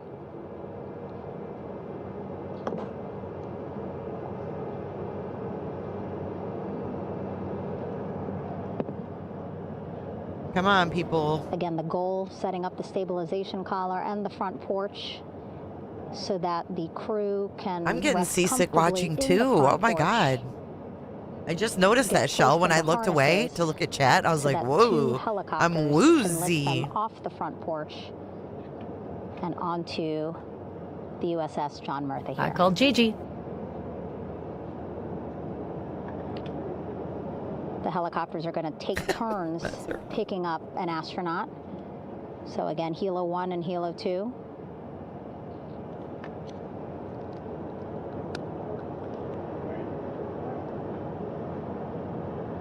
Sean. Okay. Sean, is that your The car? recovery team here on the ship just got a report from the undersea medical officer who is inside the capsule with the crew. He is reporting all 4 members are green. All of our 4 astronauts, Reed, Victor, Christina, Jeremy, green, meaning they are feeling great, not the complexion of their skin. You know what's weird? My chat is doing that again. Twinkle Toes, where you said come on, come on, come on. On my end it says wheezy. That's so bizarre. What did she confirm, Twinkle Toes? The activity you're seeing on the water right now. Look at that. Close up. Each will take turns picking up an astronaut. So Helo 1 will come on in, hover above the front porch, about 40 feet above the front porch.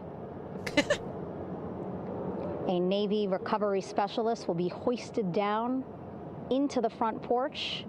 The restricted maneuvering doctrine is in effect. Will connect to the was first that? astronaut, which did you hear we're that? Expecting to be Christina. And then Helo 2 comes around, picks up Jeremy, while Helo 1 stays above head. And then Helo 1 will come back in for another astronaut, and then Helo 2 for the last astronaut. Wow. And then back to the flight deck here on the recovery ship. Sleuthy, welcome back. It's been 10 days. Can you believe it? I was talking to Assistant Artemis Recovery Director Paul Sierpinski. Oh, she did? He said helos are a much quicker, safer way to get on board. Oh, they did actually shoot. consider boats, but then if you think about it, longer time, the crew would have to move through more of the ship.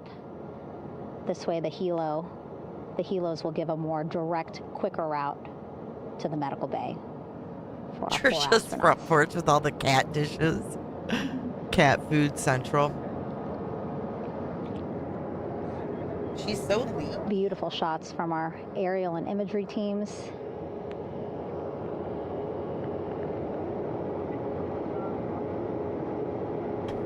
Clouds have dissipated for a clear view from the bow of the recovery ship here.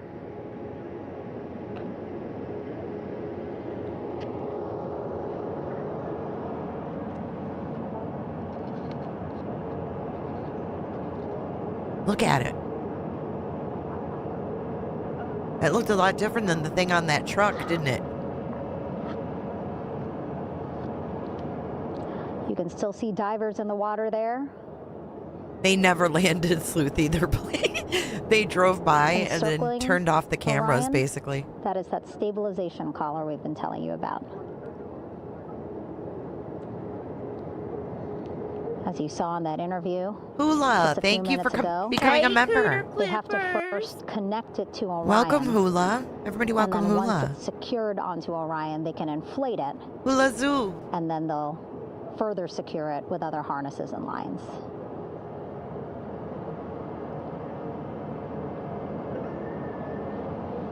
Oh, Michelle. Interesting. Crystal, no, I'm not covering that case. That's one I'm not covering. Yeah, you got time for a smoke, About Sean. an hour and 10 minutes since splashdown in the Pacific Ocean here. She is going to CrimeCon? Oh. Interesting. Reed, Victor, Christina, and Jeremy. Hula. Back home. Welcome to Clearville. Everybody close your legs. Everybody coming in, close your legs. Close your legs.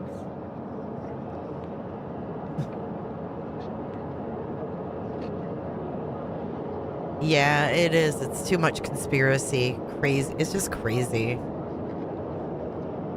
It's too much.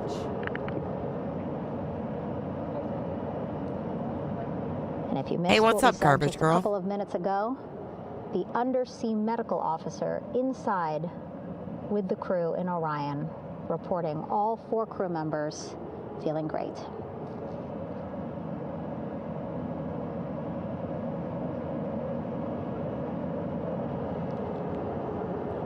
Progress being made there on the stabilization collar. It looks like they are beginning to inflate it. A low beach. Oh my god, that's so freaking And it true. looks like they're starting to unfold the front porch in order to get that into the water here shortly and inflate that as well. Who else going to CrimeCon that's in here? Put a 1 if you're going to CrimeCon. Your patio sounds like Stacy's house. Well, at least it's Again, your more than patio, 40 not your living people out room. in the water right now. And those Navy and NASA personnel have been in the water for now about 4 hours.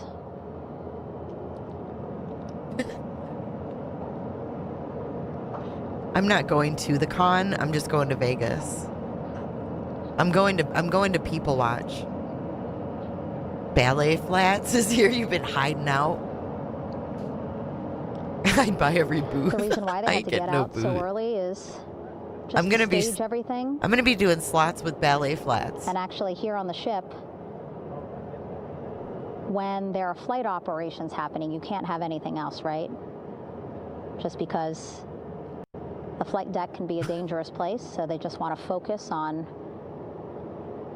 planes coming and going from the ship, so that's why they wanted to get the boats in the water to make sure that they I have love all that the you're time they listening. needed for the flight ops. Stacy says she might go if she gets someone to watch the frogs. And then the same crew God's here sake. out in the water, they will stay out in the water for The a number worm. of hours after we recover the crew and get them back on the ship, because then they have to recover Orion. Can you imagine how fucking wild it's gonna be having CrimeCon in All right, that Vegas? stabilization collar looking good around Orion. It'll be a whole shit We're now show. seeing some recovery personnel getting on to that collar.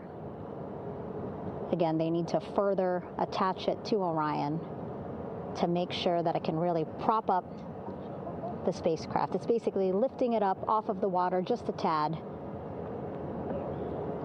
Again, so it's not so... Yeah, while they're at the Clue Awards. What's wrong with the airport, Kels? Don't scare so me. it doesn't sway so much in the water there. Yeah, but with all the drama now, where's the Temu CrimeCon in Florida? I'm in Florida. No, I'm going to get you guys the other side of CrimeCon. And now that What do you front think of that? porch looks like it's nearly fully inflated as well. The dark You can see side a of much CrimeCon. larger surface area. Kels, you want to drive out there? I'll rent a car and pick you up. I'll rent a Tesla. Want to? And we can do a road trip, And girl. so once the crew get True out of crime Orion, besties with they can Starlink. stretch their legs a little bit on this front porch. She get some said fresh air. stretch the legs. Open them up. Open them up. And enjoy this. Welcome to beautiful Greenville. day here. Everybody close your legs. Everybody coming in, close your legs. Close your legs. I mean, we could. I could swing by, pick you up. I mean, Ryan drove there. He drove from here to Teams to now are Austin. about to connect the front porch It didn't take him to that the long. stabilization collar. Oh, I'll have to keep charging. That's true. The dark side of CrimeCon. And at that point, when both are secure, we should soon see astronauts. The best place to be after during the Orion. Clue Awards is the main bar. All right. Okay, we'll pick you up, Leo. How about we rent like a van? I'm dead ass serious. I already got a room.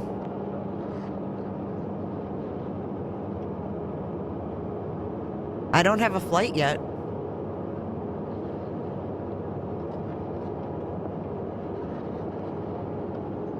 Let me see how long the drive is. Let me map it right now. Google Maps. Don't let them turn you, Colette. Good to see you. Oh, an RV and go live. That would be so fun. Center here on the ship. A bear camp? No, I'm serious. Important for our recovery team. We could make it a whole thing. Leading the mission to have all the views that you're seeing as well. Again, listening to their communication loop. I did. I saw that, Sleuthy. He's like, you shoot at the cops, you're going to get run over. I was like, holy shit. Things are going pretty nominally. That was crazy. Meaning as expected. The Cooter Caravan.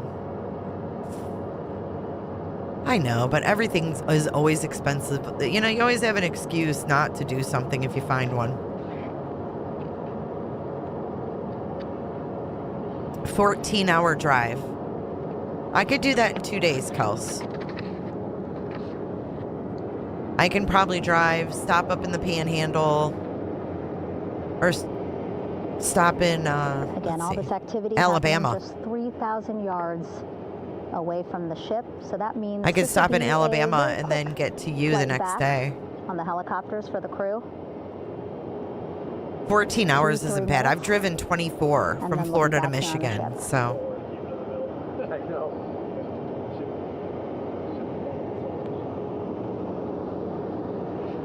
Okay. Okay, I will right now. No, they haven't gotten out yet. They're not even close. On the front porch, it looks like they are now getting ready to deploy what they call the Air Rescue Vest, ARV. ARV. And so this is the harness that each crew member will get into in order to be hoisted into the helicopters. Again, those helicopters hovering just about 40 feet above the front porch when they're ready. $300 to pick up each crew member for the Clue Dinner Award. See, this is the kind of stuff I'm gonna let everybody know. I don't know if I could maybe get a basic ticket, if I can get one like last minute, but it's not my plan. Yeah, it's sold out. I'm there to show you the other side of CrimeCon. But I heard that there's people that sell them at the last minute when they can't go. What the hell do they serve at that dinner? Acoustic erection vent. Sounds technical. There's the big front porch. Okay, so the first one is going to be Christina.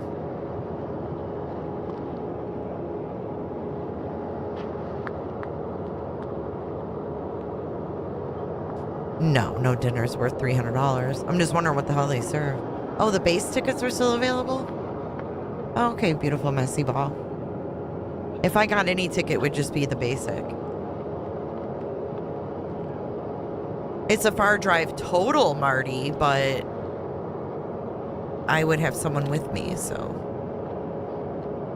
Let's see how far it is from This is Mission Control Houston. Vegas. Behind me, a fairly raucous scene as hundreds of flight controllers have poured into the flight control room here. This is reminiscent of the scene after the final shuttle mission of STS-135, although that was the end of a program. This is only the beginning of 20 a program more hours? with the textbook splashdown of Integrity and its 4 astronauts. We're standing by for the crew to be extracted from the spacecraft. Entry Flight Director Rick Henfling invited all of these flight controllers who have contributed to this mission to enter the flight control room to have an opportunity to receive well wishes and to share the mutual glow that exists in the wake of a textbook mission for Integrity. On the front screen here in Mission Control, a sign that says "Welcome Home Integrity, taking humanity back to the moon, going further, and returning safely to Earth." So all of that jubilation part of the post-splashdown Yeah, Kels, activities, that's far. even as we await the crew being extracted from the vehicle to be hoisted onto Navy helicopters for the trip back to the USS John P. Murtha. Oh my God, Amtrak would probably take forever. Hey, beautiful Auntie Cheryl. Vegas is 8 or 9 hours from Tucson. Tucson will never be the same. You know, I graduated with a girl that lives in Tucson, and I looked her up on Facebook because we're still Facebook friends, and she lives in Marana, like where they were doing that raid, or we thought they were doing the raid. You're in Biloxi. It was a nice drive. I've never driven out that way. I mean, once again here in Mission Control, I'm not against driving. This view of the Artemis Flight Control Room, known as the White Flight Control Room. This is the old Shuttle Flight Control Room, and now is the home of Artemis missions to the moon and beyond. Once again, quite a few flight controllers were invited in by Entry Flight Director Rick Henfling to share in the jubilation following the successful splashdown of Integrity. That splashdown occurring an hour and 22 minutes ago, as we stand by for the completion of the extraction of the crew, and ultimately they're hoisting onto Navy helicopters for a short flight back to the USS John P. Murtha. Splashdown occurred at 7:07 and 27 seconds p.m. Central Time. I had an opportunity to talk to the head of Flight Dynamics, Jeff Birch, a moment or two ago. He said the trajectory of Integrity coming through the Earth's atmosphere was so precise, they've never seen anything line up on a ground track like today's entry by Integrity for its splashdown southwest of San Diego.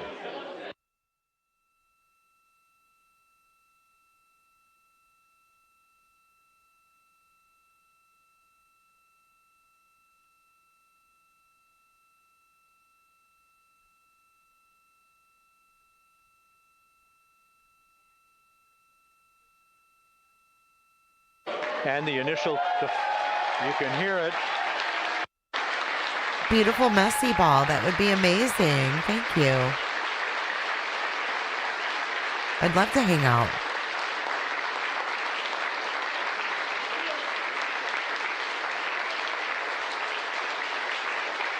Jubilation here in the flight control room. The first crew member is out of Integrity.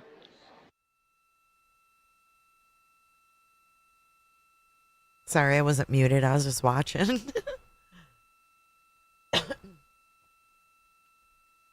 Hello, Chester's mom. Welcome in. Good to see you tonight.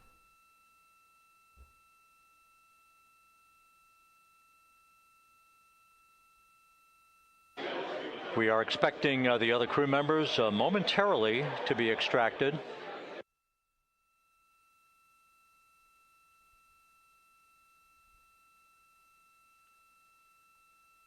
You drove there too, Auntie Cheryl?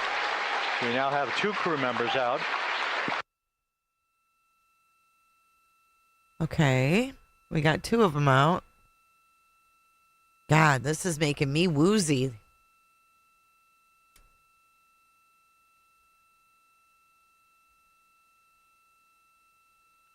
Marty. It is. It's like birthing babies. 2 crew members out, 2 to go. two out, 2 to go.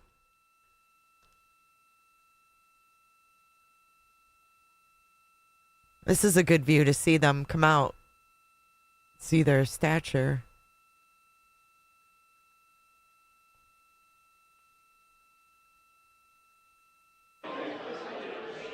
We're about 1 hour from sunset out in the Pacific. Everything continues to go well. Integrity's systems function perfectly during its entry back to Earth. And Reed Wiseman, the commander who will be last out of the vehicle, God, me too, Shell. It's really getting to me. Feeling very well. Well, hello, Luna. Luna Poppy Whirl. Come on in. Come on in and get cozy. Hang out with us. Welcome to Cooterville. Space Crew Nerd member City. number 3 now out. Oh, there's number 3. Why don't they name them? You'd think so, Cat the Wisher. You think we would have found a quicker and more dignified way to remove them from this? And now standing by for the commander, Reed Wiseman, who will This be is the last kind of out shit his ship. that makes me not believe it. Bobbing in the Pacific under almost ideal conditions. Integrity spanned 694,000 This is the kind of shit that miles makes me not believe it. during You its think it journey would be from more launch to sophisticated splashdown. rescue than this? I mean, for fuck's sake, you guys, we just flew around the dark side of the moon, and this is the retrieval. It's just a little pitiful, to be honest. I mean, why don't they have a yacht out there? Put them up on a yacht. Give them something comfortable. It just seems so primitive. Like, look what we did. Yeah, they said it was ideal conditions, and they're still bobbing.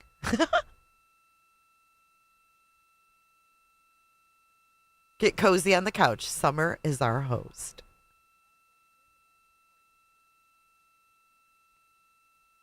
And we now have Reed Wiseman out of the vehicle. All 4 crew members now out of Integrity.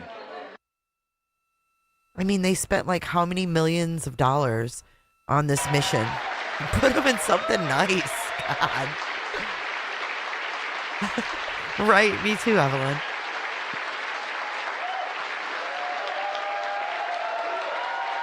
It looks tiny. It looks teeny tiny.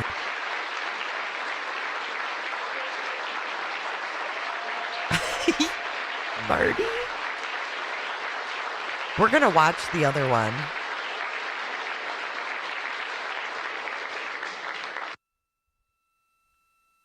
Once again, all 4 crew members now on the front porch. And the procedure to begin hoisting them up to these 2 Navy helicopters hovering overhead will begin shortly. It just seems so primitive. Yeah, it probably is bigger than it looks, huh? I can get down with that. You know how I am. You know I'm going to sit here and just be cynical. It just wouldn't be me if I wasn't.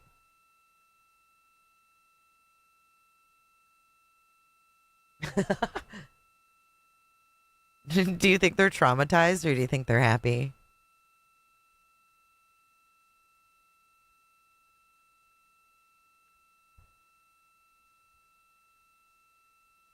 Which one do we want to see? Apollo 11 splashdown? Apollo 13 splashdown? Which one? I mean, that's true, Sparky. Sparky comes in with the common sense.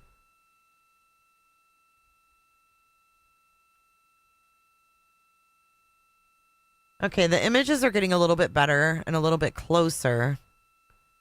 We must have a helicopter overhead or something.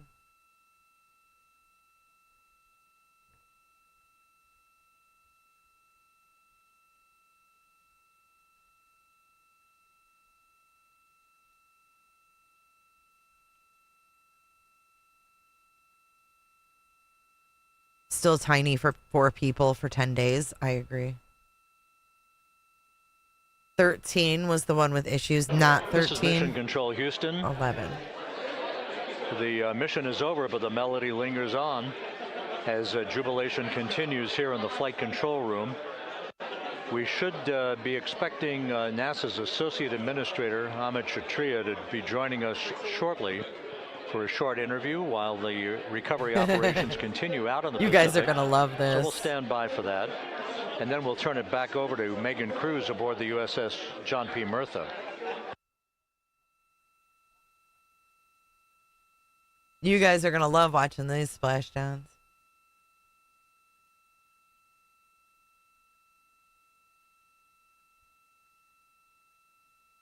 Oh, I got Apollo 15 splashdown.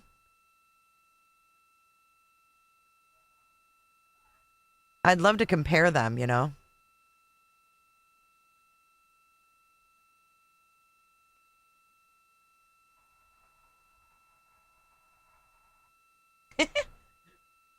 Okay, let me save this one.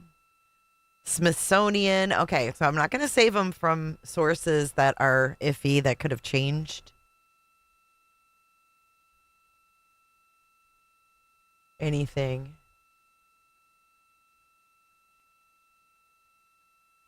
They changed Apollo 11's splashdown place at the last minute.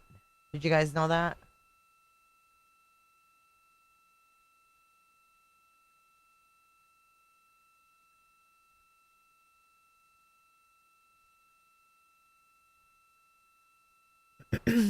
Oh, Nixon was there to greet them after splashdown of Apollo 11. Where's Trump?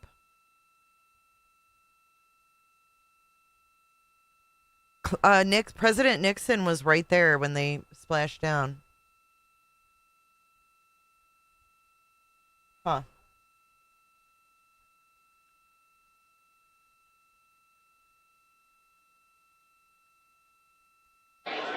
This is Mission Control Houston here in the yeah, we will Artemis Flight rewatch Control them. Room.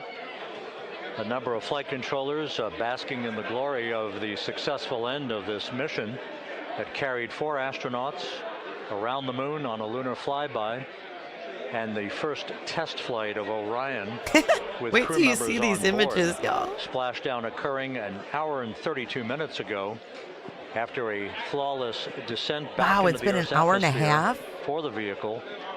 Its 4 crew members in good shape, simply enjoying their time right now on the front porch, as it were, the inflatable raft alongside of their Integrity spacecraft. Dude, they haven't changed We're the thing. expecting Ahmed Shatria, the NASA Associate Administrator, to join us here momentarily for a brief interview. Hey, Ishi. Before we turn it back over to Megan Cruz aboard the USS John P. Murtha, the recovery ship. Okay, I'm saving a few videos here behind the scenes that we can watch.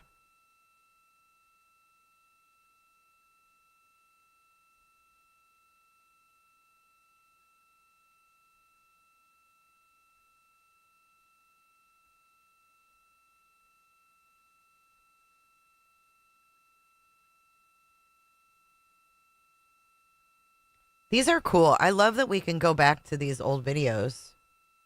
It's pretty neat.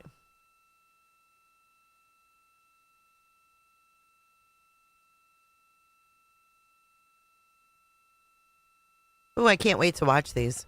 Show the pic of Nixon looking at the astronauts in quarantine through the little window.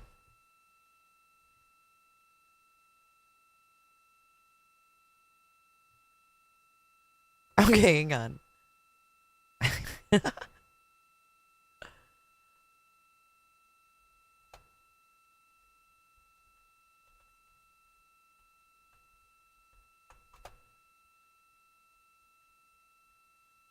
Oh, there's the helicopters.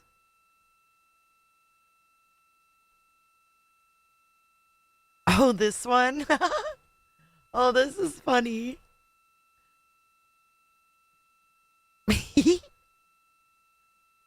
You guys, look at that. This is when the astronauts were in quarantine.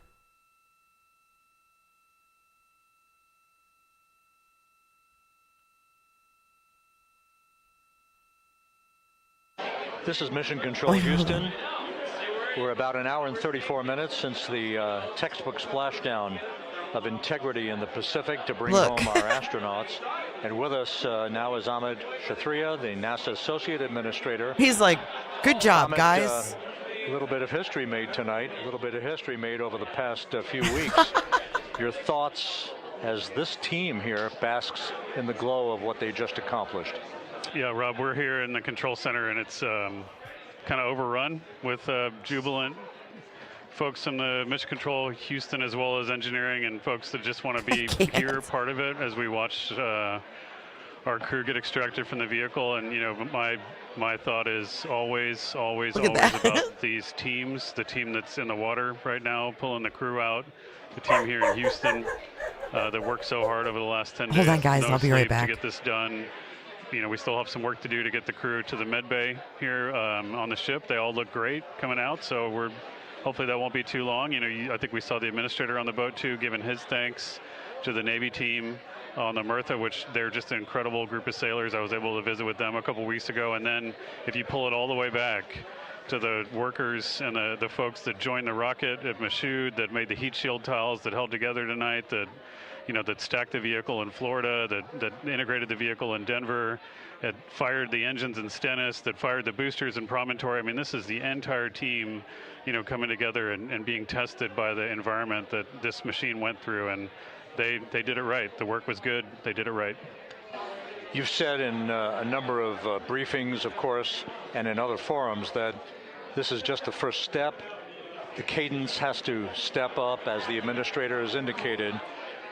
Now, it's a little early for the full report card on how Integrity did, but did this mission ultimately, Cheryl, I from can't your help eyes but view, giggle, okay? I'm turning that down for a second. I can't help but giggle. We're going to roll some footage. Let me get this, get these old footages pulled up and we can watch them at the same time. Because it does look the same. Like, you wouldn't even think it's a different time. It's pretty wild. Anyways, hold on. I'll be right back. Tonight, let me get this set up. To get us on the path towards the surface. I think the path to the surface is open now. We do have to do all the work, and we'll make sure we talk about that as cleanly as we can. We learned a few things during the mission, but I have to tell you, this was an incredible test of an incredible machine. From an American psyche standpoint, the Empire State Building was lit up red, white, and blue tonight. Our coverage was seen on baseball stadiums around the major leagues. How captivating was this experience for the American people, for the world, in fact, as we returned to the moon? The baseball stadiums showed the splashdown. How cool! I've been able to watch a lot of the coverage as we've progressed through the mission. I will tell you, just from my witness in Florida before launch, and then seeing the people's faces here, and then reading where I can about how things are going. I think this has been a gift to the world from NASA. Is she live? Given the world a gift, proving to folks all over the place, especially young people, and that to me is what this is really about. Young people, when they see what we can do when we work together, when we have teams that collaborate, that what I would love? How hard the problems are, we can solve them. I would love for Trisha to copyright strike someone and see whose account her YouTube is in. I wonder whose name her YouTube is in. T Grift? Or is it in somebody else's name? I have a feeling she did some crazy, crazy shit with Beth B's money while she was alive, you guys. Yep, the Empire State Building lit up red, white, and blue. The baseball games. It's pretty cool.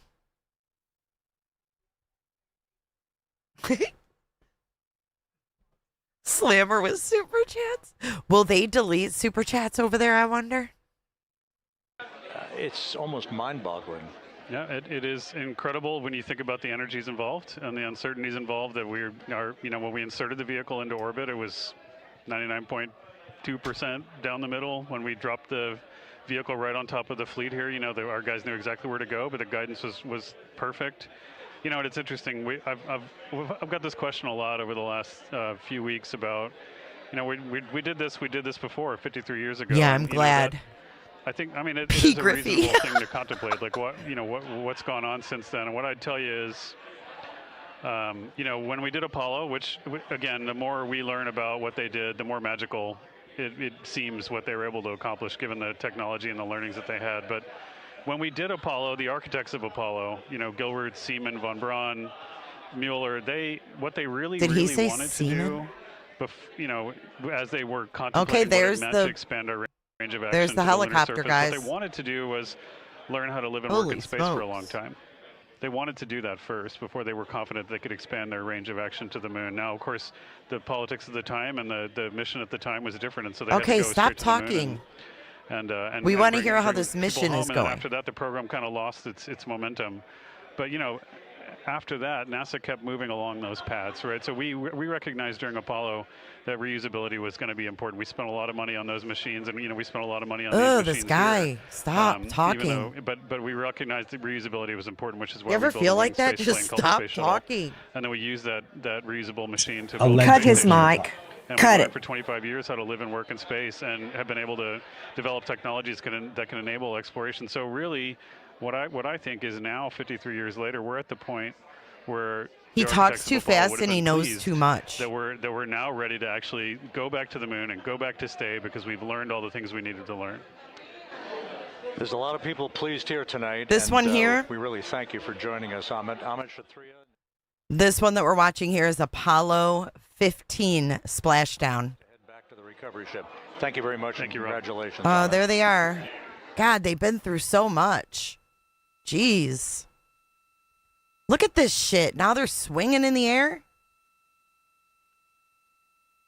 God almighty.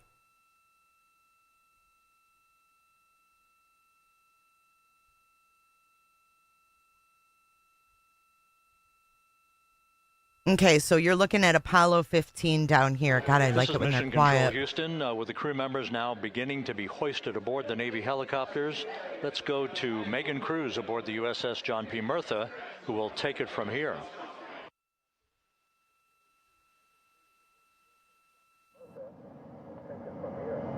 Uh-oh. Hey, Rob. Yeah, back on the bow of the ship here, we are seeing the helicopters circling Orion. The first one there, having just completed picking up. Where'd you guys go? The first astronaut. Helo 2 now, hovering just 40 feet above the front porch, lowering a recovery specialist. Dude, my out of the computer has a helicopter. mind of its own tonight. That person will touch down in the front porch just there.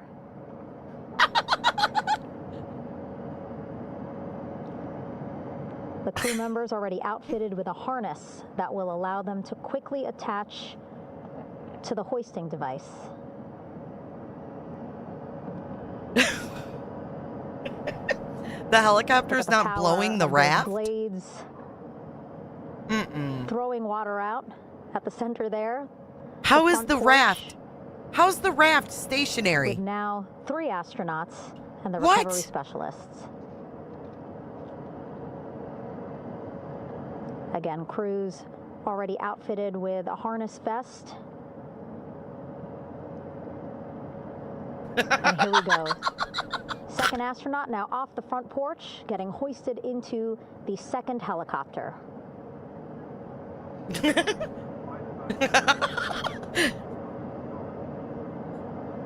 That helicopter will now Guys, I just don't a know. distance away to give room for the first helicopter to come back and pick up the third astronaut. In the name of Jesus, Father God, Lord. As we wait for that helicopter to come back, make its way back around, just want to mention that the President of the United States called our NASA administrator today while he was on the ship, just minutes after we interviewed him live on our coverage, and congratulated him and NASA on this history-making moment tonight. Helicopter 1 again hovering 40 feet over the front porch. We will soon see another recovery specialist Hi, stay humble. lowered onto the front porch.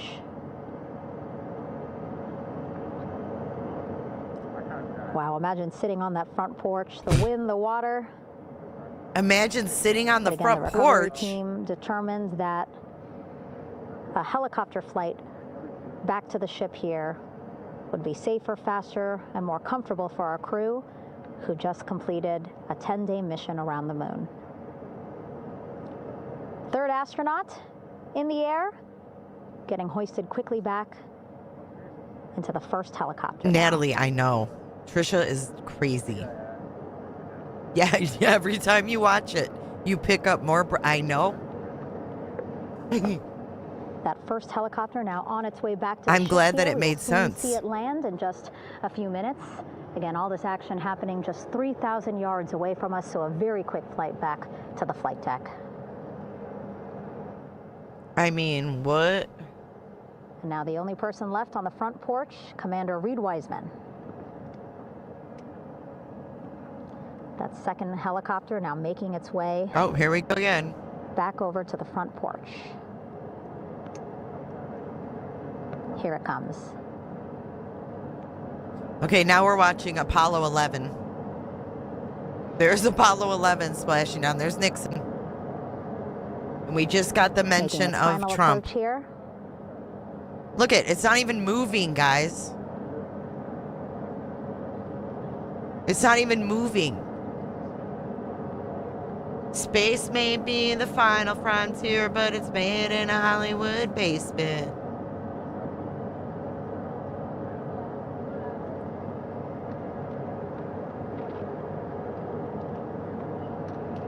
Ah, shoot. Look, we've got same. Look, we're literally back in time. See that? Commander Reed Wiseman. Now off Check the that front out. porch and almost into the second helicopter. Both now on their way back to the ship where we are, the USS John Look at P. them Marshall, waving their flags. just west See of that? San Diego in the Pacific Ocean. That's what they should be doing right now. See how excited they were?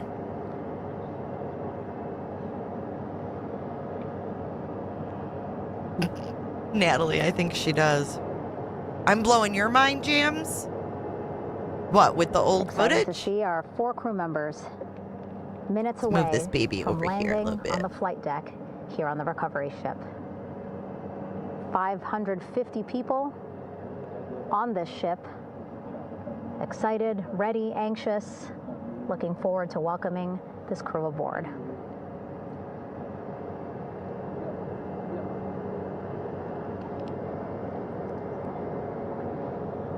Okay, this one's Apollo 11 Earth re-entry. Watching them now with our own eyes. There's that window. Remember, we saw the Close to window as ship well. here. Hearing them begin to hover on the flight deck, which is just across from us, here on the bow.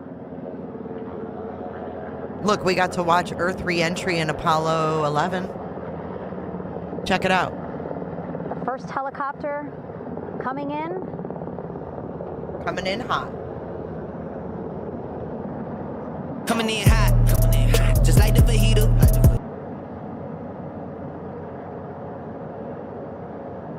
Flags and cigars. Hey, you have a great night, Colleen. Thanks for coming here and hanging out with us. And wheels down. Wheels down of the first helicopter carrying 2 of our Artemis II crew. Pilot Victor Glover and mission specialist Christina Cook.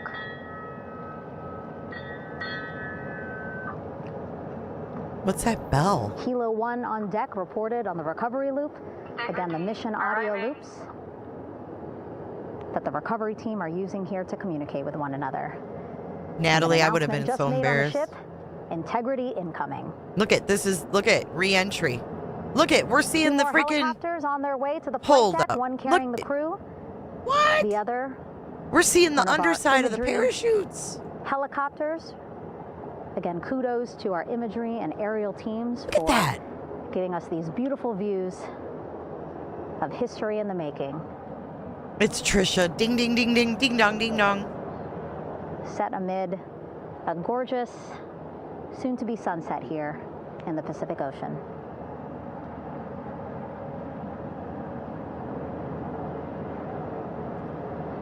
Second helicopter.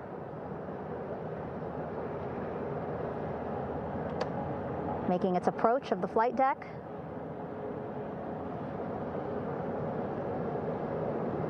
Plenty of people here on the bow with their cell phones out. The footage was better then. Exactly. Make it make sense.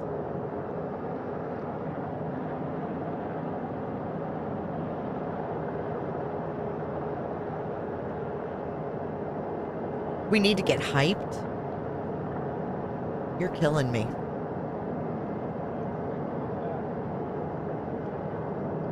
impressive flying here by the Navy, as we are seconds away from wheels down. And there you go. We now have all 4 Artemis II crew members. Apollo had a whole parade. Here's CBS News coverage of Apollo 11 splashdown. I'm sure they're happy original to be out footage. of the water.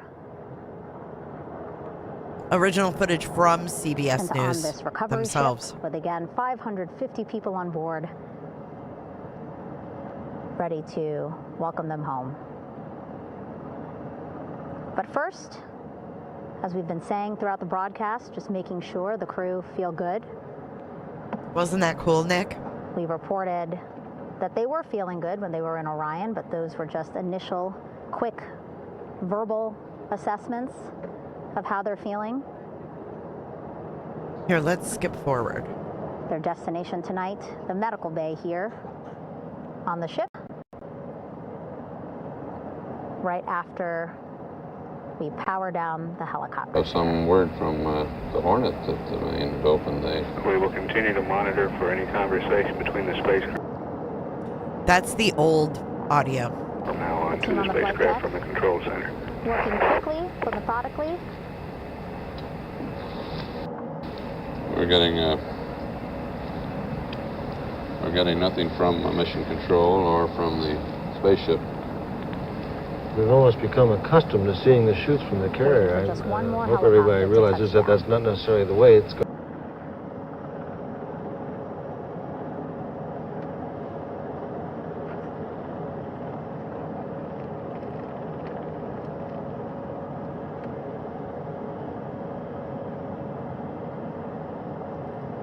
Very limited personnel here on the flight deck. Restricted maneuvering doctrine is in effect. What the hell is that? We have heard that like 4 times. This is what we used to hear. 330-1690-15. That's old mission control. I'm going to pause that one. Flight quarters. Stand clear of weather decks, ACO frame 095, or no cover stop sign, thrown articles over the side, hold all trash and garbage on station. Flight quarters. What? While just a few folks on the flight deck itself, there are remove your trash from the... I see in some of our views a very packed crowd over. Remove your trash from the frickin' thing?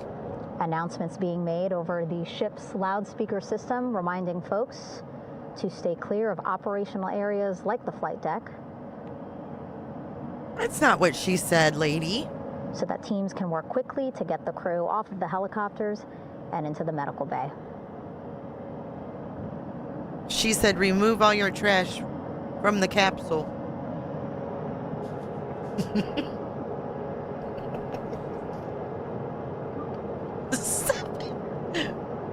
Would you like that biggie size? 5:06 p.m.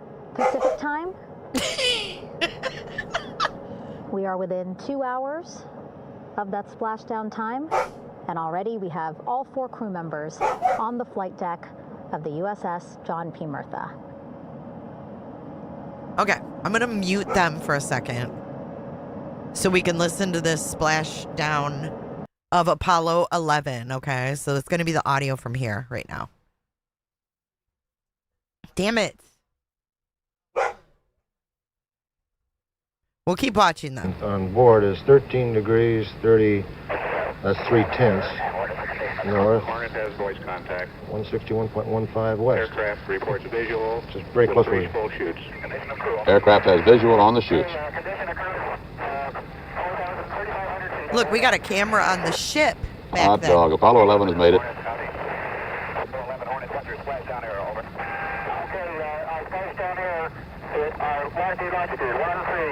Look, they got a camera on the ship.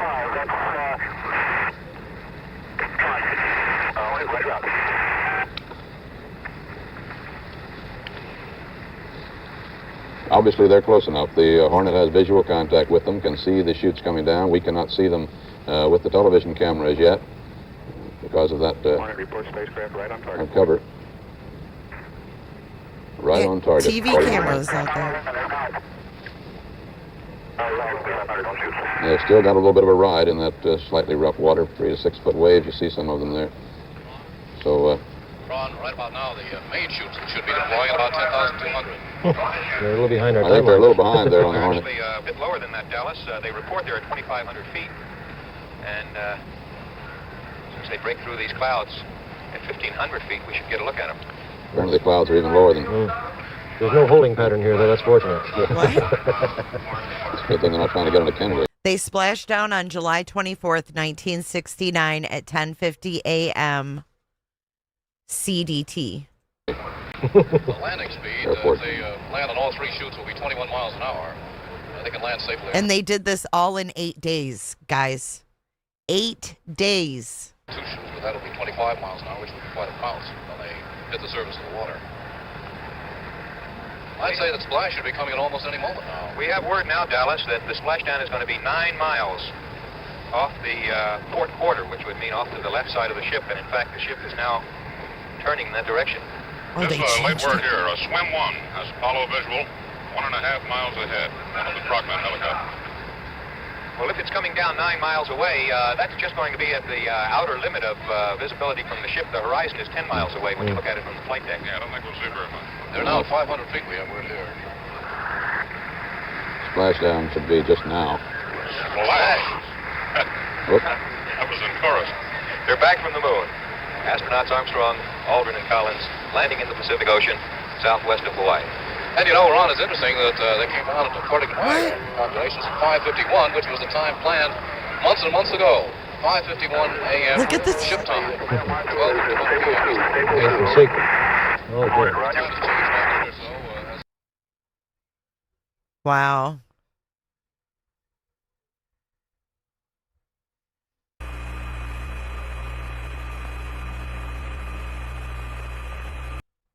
Okay, so that was 11. This is Apollo 13. Here, I'll go back to their audio now. We could just watch this. Let's see what's going on over here. First look at the astronauts. Now we've got nice, clear footage. Oh, there we see Christina there, also smiling, finally peering out, waving at the cameras. Hello to you too, Christina, yes. Welcome back. Welcome, welcome home. This is Apollo 13 re-entry on your left. A loudspeaker announcement on the that ship looks saying, fake as welcome hell. home, Look at, integrity. look at the visualization. Look, it says animated. Victor in great Look. spirits. I can't see who he's talking to, but I kind of think that he might be talking to his other 2 crew members. Shouting from across the flight deck, congratulations to one another. Hey, Access.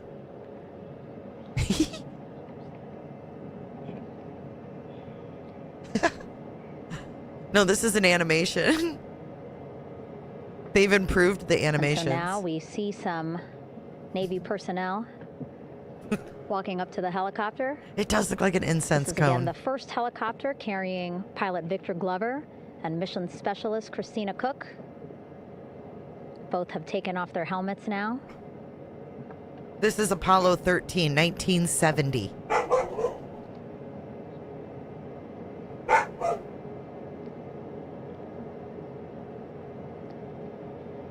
I think that was 11, Gladys. Some pictures, video. Oh, the animation's picking up, too. Catalog this historic moment. I know, Mesera. Look at the animation. Sunset Woo, just behind them here in the 1970. Pacific Ocean. Graphics in full effect. Golden hour. These pictures will be beautiful. 13 had problems, I think. Now we see. You hear Rue? NASA Administrator Jared Is she? Isaacman. He is on the flight deck, as well as flight surgeon Rick Schuring walking over to Victor and Christina first. We saw the administrator walk over to the other helicopter, which is carrying Commander Reed Weissman and mission specialist. I think Jeremy she's hearing Hancock. herself on the TV in my living room. We heard She's from Rick hearing me earlier in out the there. broadcast. Again, he said he's going to be out there on the flight deck to do another initial assessment of the crew, ask them how they're feeling. Look at all the people. Grand Central. Oh my gosh, look at that. Anything bothering them. But again, from what I'm seeing, Grand they look like Central they're in great Terminal spirits and feeling for pretty Apollo good 13 return. for folks who just New York traveled City.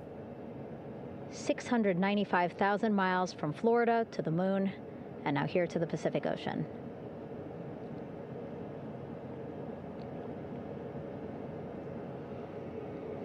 The first thing I'd want to do is wash my freaking hands.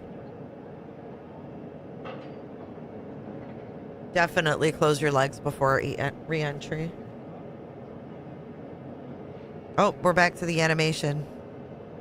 Apollo 13, We're now seeing 1970. NASA Administrator Jared Isaacman walking across the flight deck. He had been talking to Reed and Jeremy, now approaching Victor and Christina.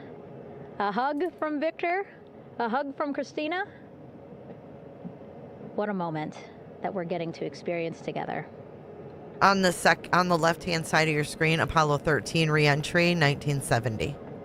I'm sure congratulatory Look how words. good that You know, we footage got was. To speak to the administrator live on this broadcast as well, and he said the kid in him right now, giddy, absolutely giddy at what we were able to accomplish today. Llama. Returning them Oh yeah, home for sure a safely shower. and in good spirits after a 10-day mission around the moon. And here we go. We're seeing Jeremy walking, Ooh, he waving needs some help. He's across the flight deck, now on weaving. his way Look at him walk. to the medical bay. Oof. That's got to be rough. It's a short walk,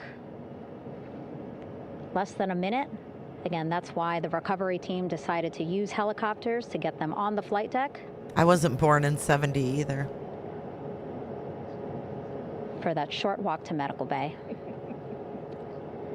And now on the flight deck, we see... What do they need to decontaminate from, though? The chief of the astronaut office, Scott Tingle. Scott Tingle. Oh, look at the animation. Rick Shuring switching places. He's going over to the other helicopter. Big hugs from Victor, Christina to Scott. Again, a gorgeous sunset setting the stage for this recovery tonight. Yeah, but those people approached that thing full of radiation with no protective gear. All right. And now here we are, Christina. Making her way, looking thankful, grateful, happy to be home. Christina.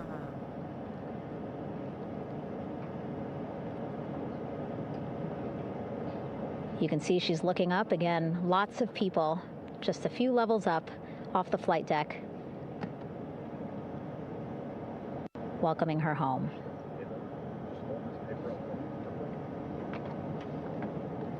Scott holding the door like a gentleman, but back on his way to the other crew still on the flight deck.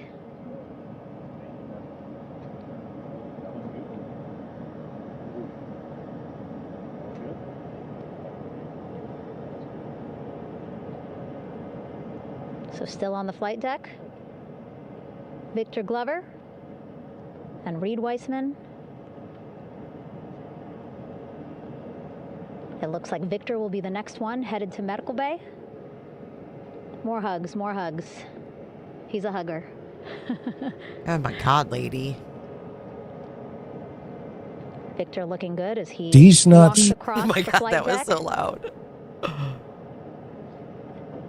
NASA Administrator applauding. Victor applauding for all the folks on the ship with him. No, who she's played a not quite role sure in about their things. safe return today. Squeaky wheel. She's very unsure, side-eyeing the whole deal.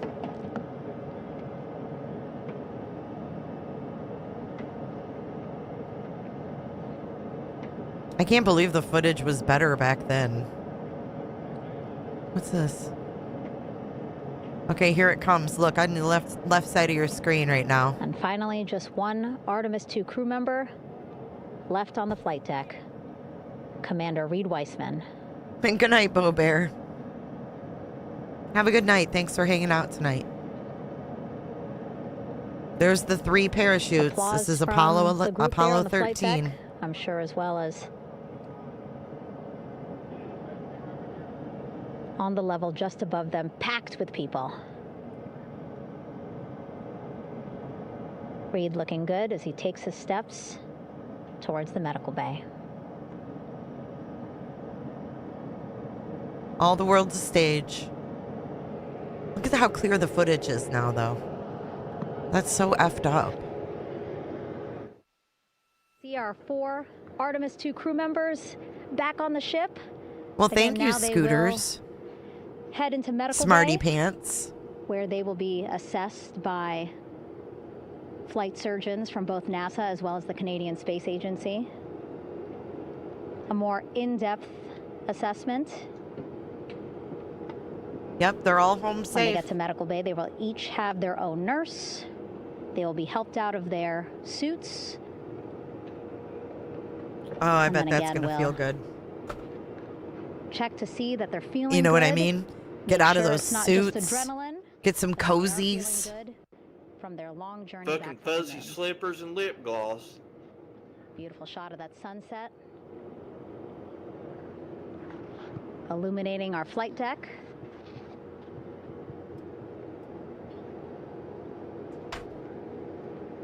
Yep, McBooter's got the mots.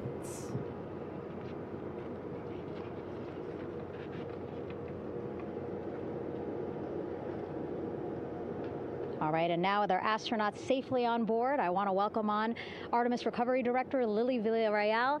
Lily, I don't know how you must be feeling right now. Ecstatic, I'm relieved? so ecstatic, relieved. Of course, we still have to bring the capsule into the well deck of the ship, but this is a major milestone to have the crew here on the ship and in med bay. You know, our team has been preparing and working really hard, and I'm just She so looks proud really of them tired. all. Everything went very well, just as planned. Our teammates in Houston, the flight control team was just amazing. Okay, hold up. We were able to Okay, I'm going to mute her. I want to watch this with you guys if you guys are up for watching a few more videos before we end tonight's stream, because we know they're all safe, which is great. But I find it absolutely fascinating to go back in time like we've been doing in these live streams. But take a look at this. In 1970, we were live on TV from the recovery helicopter, guys. What happened to that? Look at this. Let's listen to some of this audio. The floor of the Mission Operations Control Room now crowded. And there are visible smiles on the faces of the flight controllers and astronauts in this room. I'm just joking with you, Scooters. Thank you for the facts.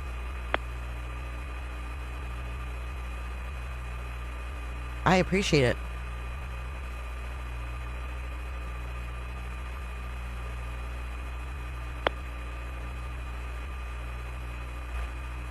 The recovery Apollo 13 is descending through 2,000 feet. Okay, all altimeter concurred. Roger. They were talking to him the whole A time? report from the Iwo Jima that Apollo 13 is descending at a point 4 miles due south of the ship.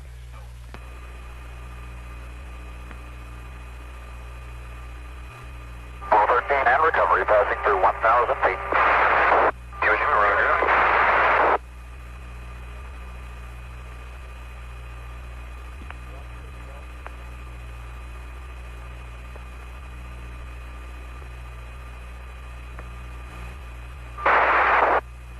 Through 500 feet. Swim 1 on station. Is on station. Photo 1 on station. Photo 1 observes splashdown at this time. On take-up parity. Roger. Another cheer in the control room as we had splashdown. Photo 1 splashdown at this time. The 3 chutes are displaced into water. What? Whoa. Look at this footage, you guys. Recovery, I have clocking off this time. Mark. Our 0 degrees magnetic 3.5 miles. Iwo Jima. Iwo Jima, Roger. This 401, the command module is stable 1 at this time. They're riding comfortably.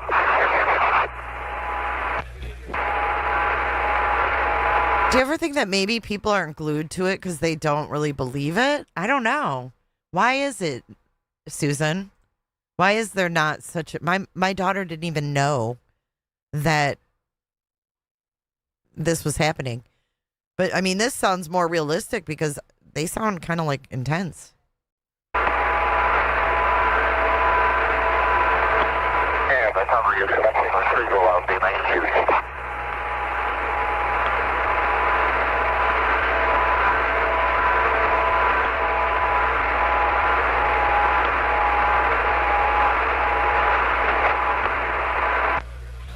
The spacecraft splashed in Stable 1. That's with the apex cover up, out of the water. The vertical axis are approximately 15 degrees. Jesus. There it is. We didn't see it splash down, but we've seen this.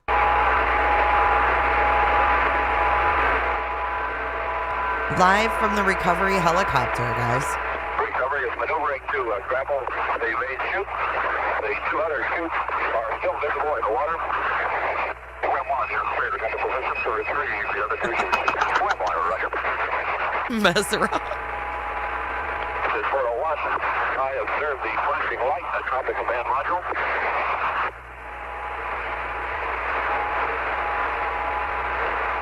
There, gang. Let's do your wind line 270.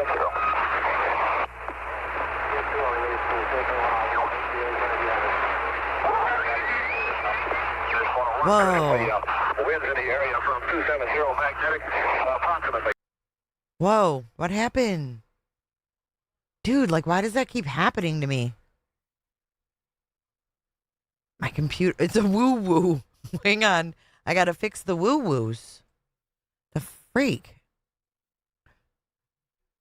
Dude, I got some woo-woos going on here. Can you guys hear me? Give me a woo-woo in chat if you can hear me. That was weird.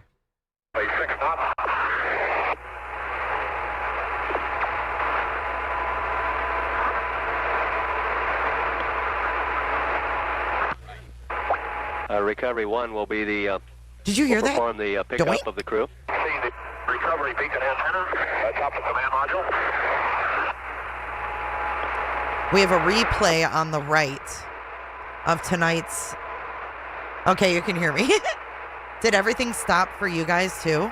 Or just for me? Photo 1, the mylar covering on the exterior of the command module has been removed in the area opposite the two-axis hat.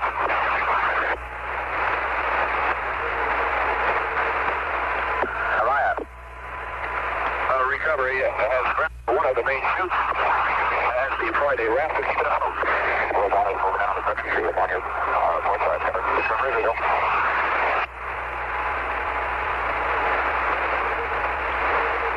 Sea state of the command module is swells 3 to 5 feet from the east.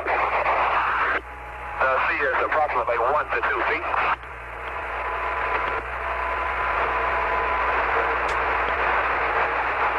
This is Zero Team interrogative astronaut condition order. 401, Roger, break Apollo 13. There's a crew condition, okay, over. Very good, sir. We're just going to be Roger, copy Iwo Jima. Iwo Jima, copy. This is tripping me out, man. Ooh, I gotta turn that down. Ooh, why is that screen buffering now? Why is NASA buffering? I think my brain is buffering tonight. Dude, seriously. Hey, Belle, you want to come get in your chair? You want to get on doggy cam? Come here. She won't move. What happened to NASA? The stream ended? Oh, man. It did, didn't it?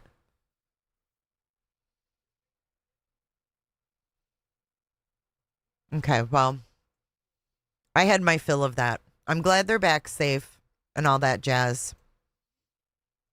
But I'm extremely fascinated in this Apollo 13 reentry here.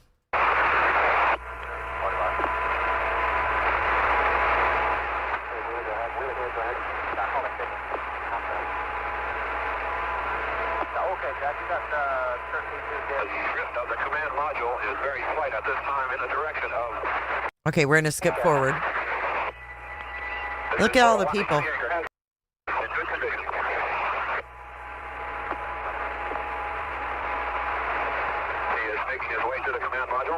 What?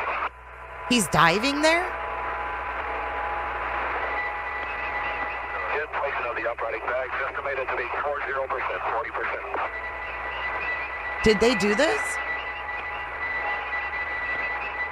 The first swimmer is at the command module. He will commence the anchor attachment shortly. In a woo-woo in a pear tree.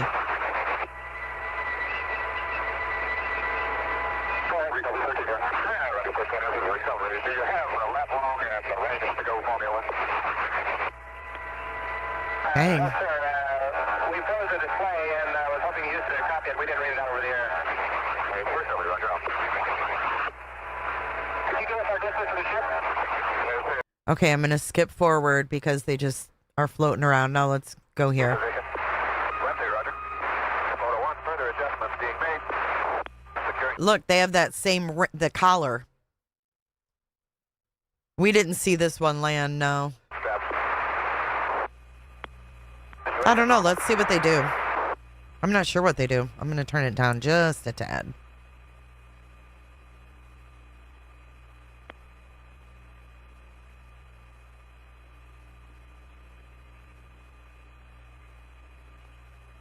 They sure had a lot of footage there. Okay, look at this.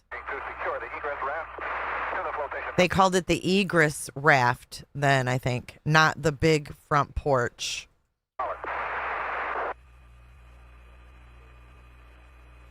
He literally dived over there with it, swam to it.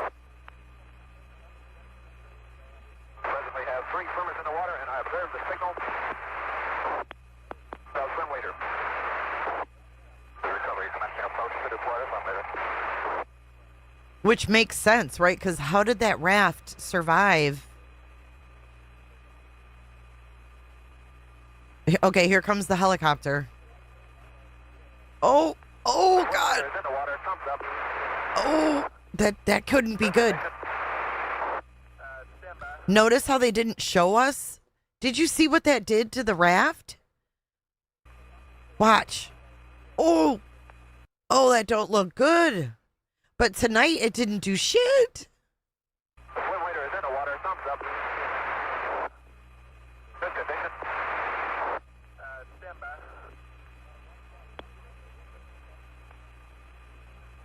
Swim waiter approaching the command module at this time. The emplacement of the platform on the egress raft has been completed and satisfactory.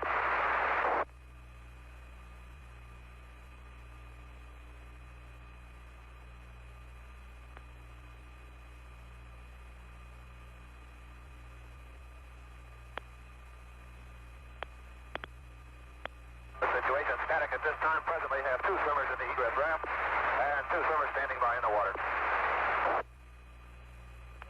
The swim waiter is standing on the flotation collar, checking the interior of the command module. Look, he already got inside. He already got inside it. They're already inside. He already looked inside and made sure they're all okay. Control, go ahead with your quick look.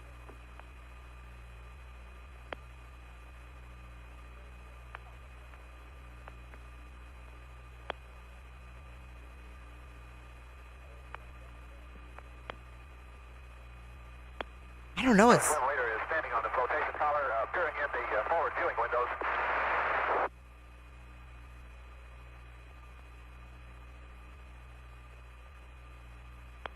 Everybody okay in there? Give me a thumbs up.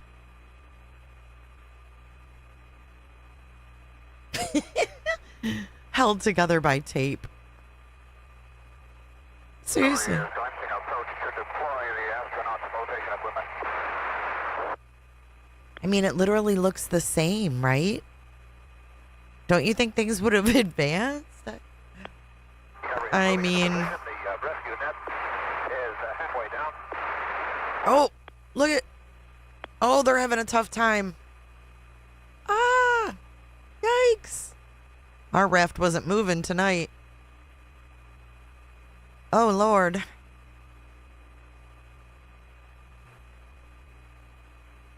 Oh. Recovery is maneuvering to place the net in the egress ramp. Oh my goodness. Oh, they got it. The rescue net in hand, and it is in the egress ramp. The equipment is being removed. Thumbs up. Our rescue net is on its way back.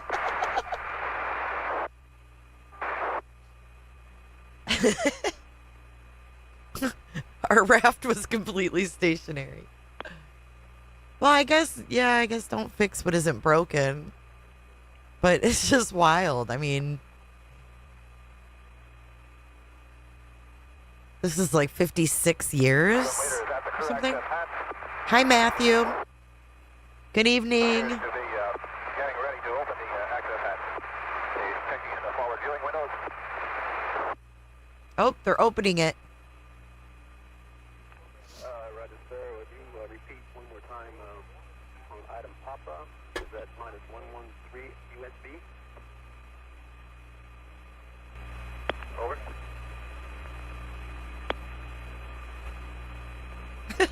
Matthew is silly as fuck. Roger, copy minus 113 dBm single string. Photo 1, the crew access hatch is open.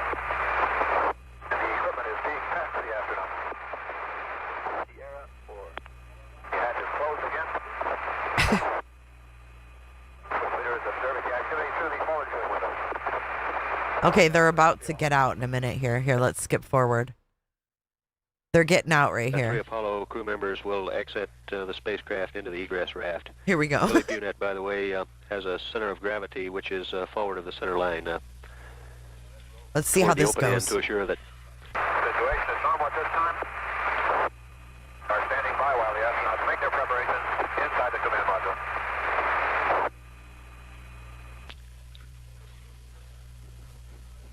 this forward center of gravity is designed to assure that an individual being picked up would not tumble out. What did he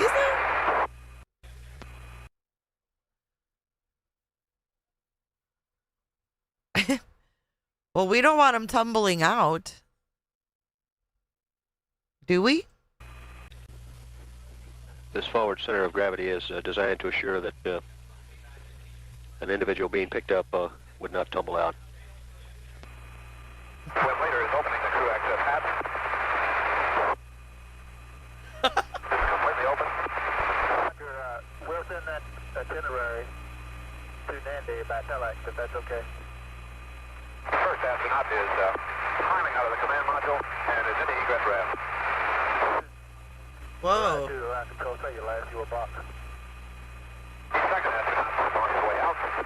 Being assisted by swim leader. They kind of just toss him in there. Standing on the rotation collar. Watch. And it's in the egress ramp. Boop. By the third astronaut.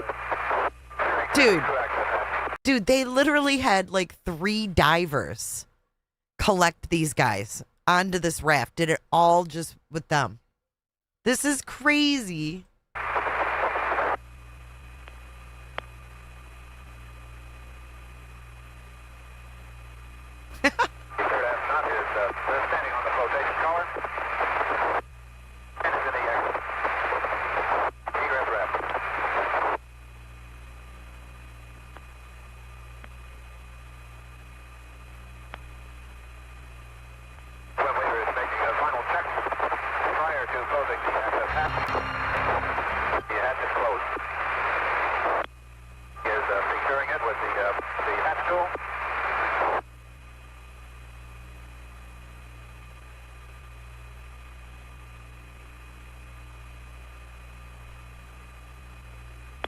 They're having a press conference shortly.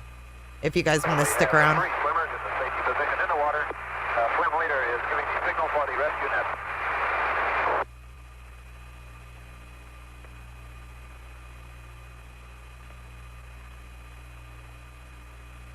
Recovery is maneuvering for position to commence retrieval of the astronaut.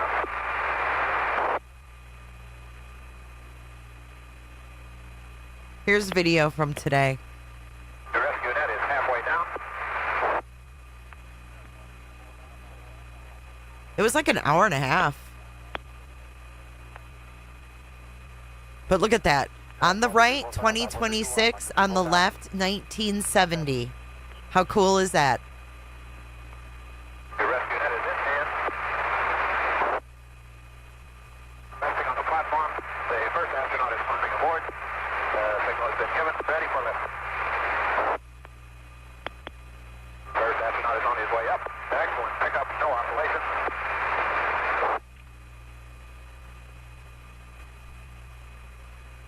First astronaut is halfway up. Oh my God, how traumatizing. Jeez. They got him up and out of there. Astronaut is at the cargo hatch and is safely aboard the helicopter.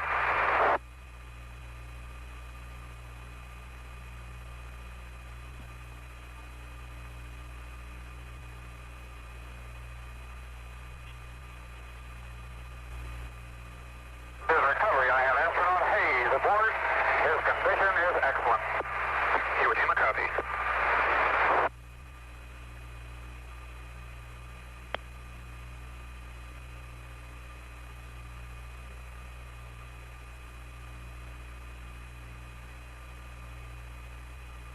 Recovery is in position for the second retrieval. The rescue net is being positioned in the egress ramp.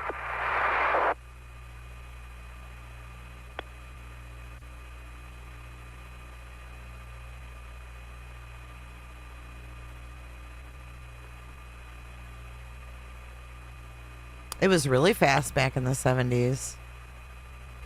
I went to the moon, all I got with this stupid badge. Jammers, you are so funny. Is positioned on the platform. The second astronaut is climbing aboard. The signal is given for a There's the raft. Is she? There's our raft. astronaut is on his way up.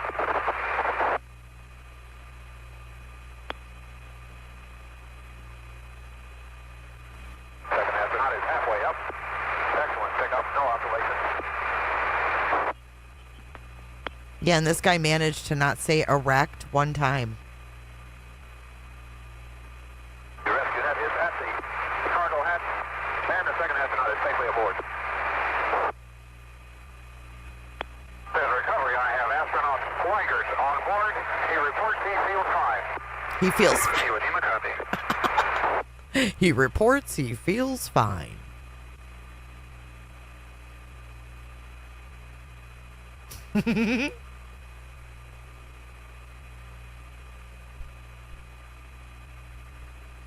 Look at the raft.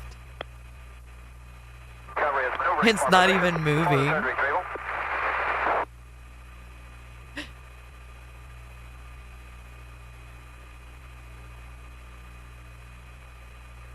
Swim leader has the rescue net. Is positioned aboard the platform. The third astronaut is climbing aboard. Thumbs up, ready for lift.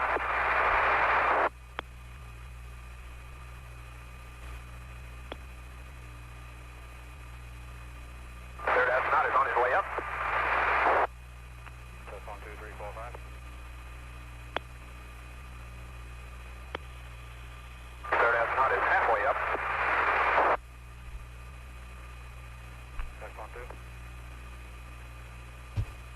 I have a surprise for you Nearing the guys. cargo hatch. And he is safely aboard 6-6. I have a surprise. Oh, look what's in the corner. Recovery. I have Captain Warhol aboard. He reports he feels fine. Over. Iwo Jima copy. Recovery is moving left. Photo, you're cleared in for your documentary photography. Photo. Test 1, 2. It's Miss Bella Rose. Don't go, don't go. Dang it. It's like she knows. She knows everything, I swear. I should have never said anything and just turned it on. She's like, nope. Not today. Yep, she said not today. We had our paws out for a minute. She did look comfy. I know, I didn't mean to scare her off. She's so sensitive. She doesn't like to be talked about. Today.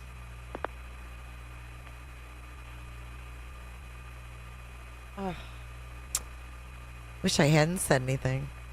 Not today. Recovery, Roger, copy. To be advised, I'll make a wide circle in order to allow the passengers to get into their flight tubes. Roger, recovery. Okay, let me, I think that's pretty much it for this. Well done. Oh, here's the astronauts there. Uh-oh. Oh, there it is. Ah! Your boy pup used to know every time we wanted to take a pic. Oh my God, yeah. You just heard in the Mission Control Center. She looks away. Came from a message delivered by Administrator Thomas Paine over the flight director's loop, congratulating from the President of the United States, congratulating the team of Apollo 13. Look, the Prezi was right there.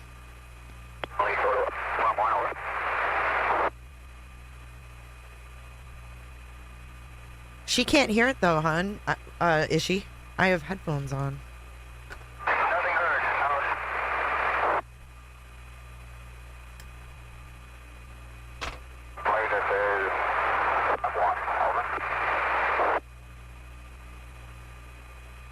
The president.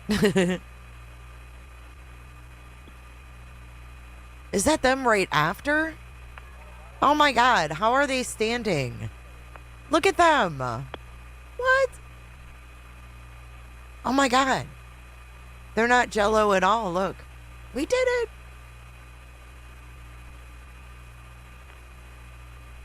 P. Grift, her dog went to space.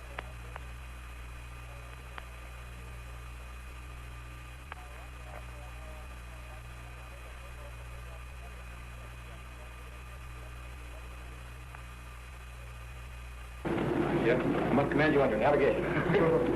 Welcome on board Iwo Jima. I would like to ask the chaplain to say a brief prayer, thanks. He's going to say a prayer? Oh, okay. O Lord, we joyfully welcome back to Earth astronauts Lovell, Hayes, and Swigert, who, by your grace, their skill, and the skill of many men, survived the dangers encountered in their mission and returned to us safe and whole. We offer our humble thanksgiving for the successful recovery. Amen. What? Base over here. Now for some additional picture taking.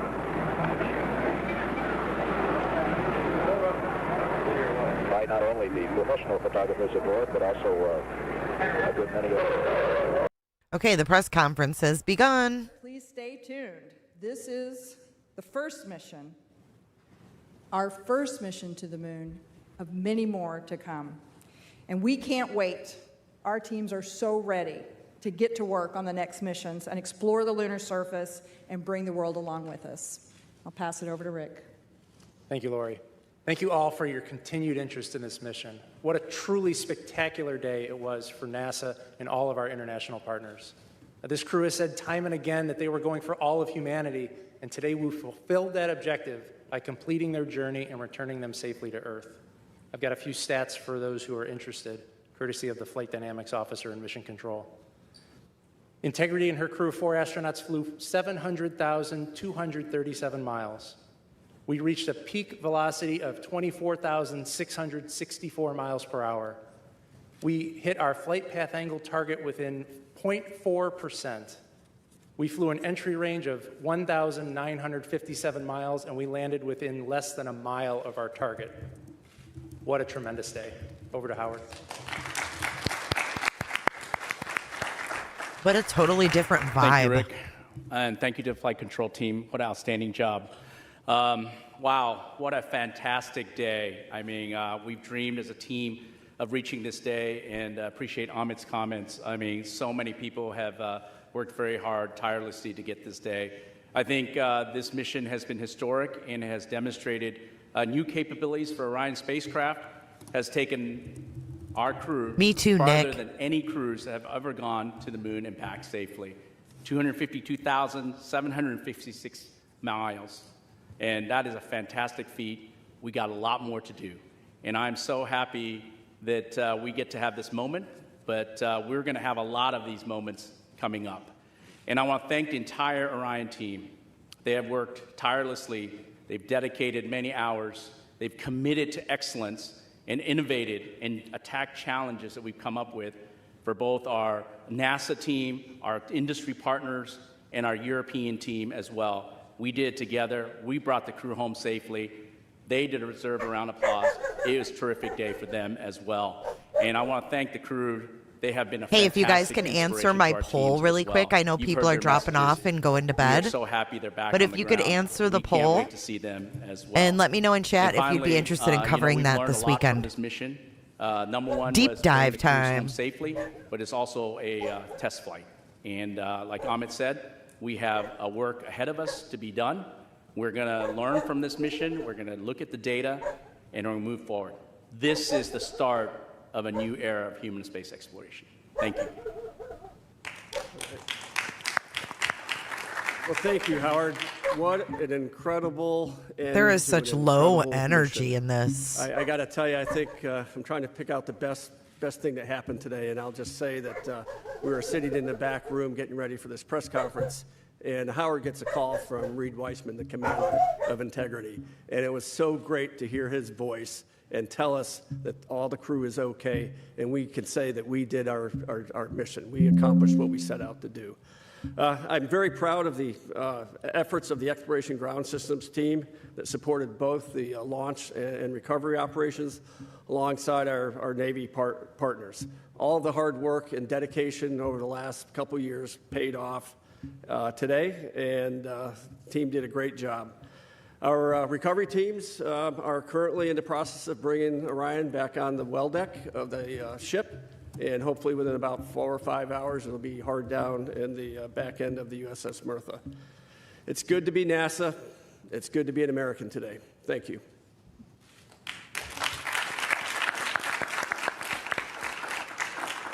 All right, it's time now for questions. We'll start here in the room and take several from the phone.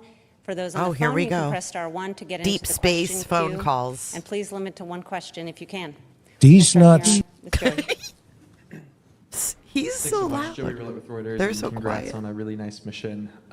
Curious to hear more about how the astronauts are doing. Where are they going to sleep tonight?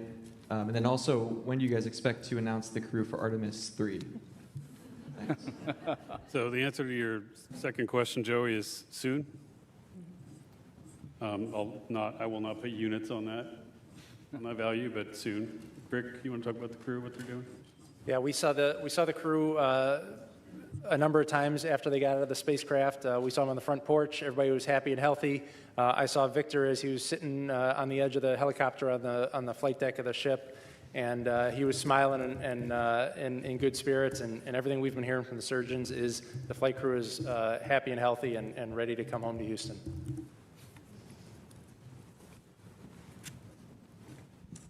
Hi, Lauren Grush with Bloomberg. Congratulations again. You know, obviously, it's been such a great mission to watch from start to finish, but I guess I'm wondering if you had to categorize, you know, this was a test flight. What would you say is the issue that you feel maybe the most grateful arose during this mission so that you could apply that lesson learned to the next? Maybe you. Like me, Howard, why don't you take that one? Yeah, I think we're taking a lot of lessons learned.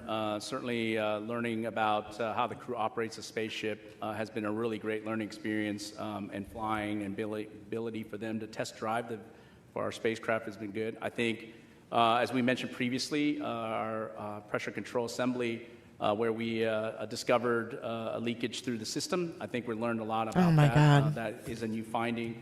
Certainly, we're going to go investigate that. We're going to look at that and move forward to make sure that we make some changes if necessary. But we'll get all the data and we'll go forward from there. Yeah, he's a true scumbag. Marsha. The fucking shithole isn't even it. Yeah. The administrator described the crew as great communicators, almost poets. How is, this is going to be a tough act to follow for the upcoming crews soon to be picked. Talk about this crew in particular and what they brought to this that went beyond the scientific and the research and the engineering, please.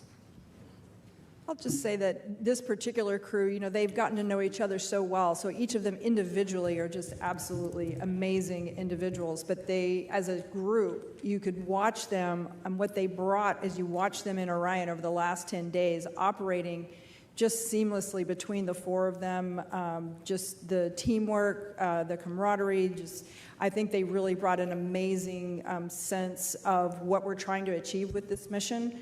It's the mission for all humanity, a mission for all, and they really did represent that and tried to communicate that. I do know that our entire astronaut corps is spectacular, and so I have no doubt that the next teams will also rise to that level. Jackie. Hi, all. Jackie Waddle, CNN. Congratulations. Question for Rick. I'm really anxious to hear what that blackout during reentry was like for you. And also just wanted to ask, that splashdown target being less than a mile off is incredible. Can you walk us through if anything, was outside of ordinary? I know we heard on comms there were some sensor issues just before entry interface. Just curious to hear more about that. Thanks. Sure. So, blackout, there's really no beating around the bush with that. It's a difficult time because the flight control team wants to see data. We want to look at the data. We want to be able to provide input to the flight crew on how to fly their spaceship. And when we don't have data, we're trying to figure out what to do with ourselves. But we knew when blackout was going to start. It started when we expected. We knew when it was going to end. It ended when we expected. And so that gave us the trust that the spaceship was flying itself correctly. As far as some of the cautions and things that came up on the way down, the prop cautions, they were, we think that, again, that was learning of the spacecraft. Some of the limits are set a little bit tighter than we probably should have had them set, and we dispositioned those and moved on. As far as the comms post-landing, we don't quite know what was going on there, but we worked around it. We had comms with the recovery team, and we safely handed over the mission authority at the right time. Okay, Josh. Hi, Josh Denner, space.com. Really excited to hear that the crew is doing well. I'm interested, we saw Victor sitting on the edge of that helicopter once they landed on the ship, and it was great to see them all, walk across the deck. They were set to do an emergency egress test with a ladder, a backpack, I'm wondering if they've performed that yet, how soon they will be performing it, if they have, how it went.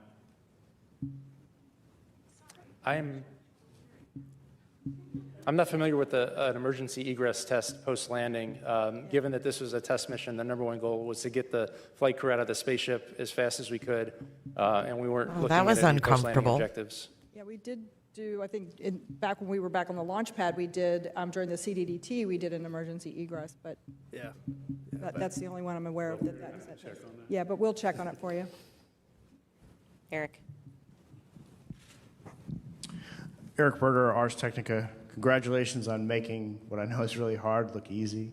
It was a beautiful mission. Amit, you said the work ahead is greater than the work behind us.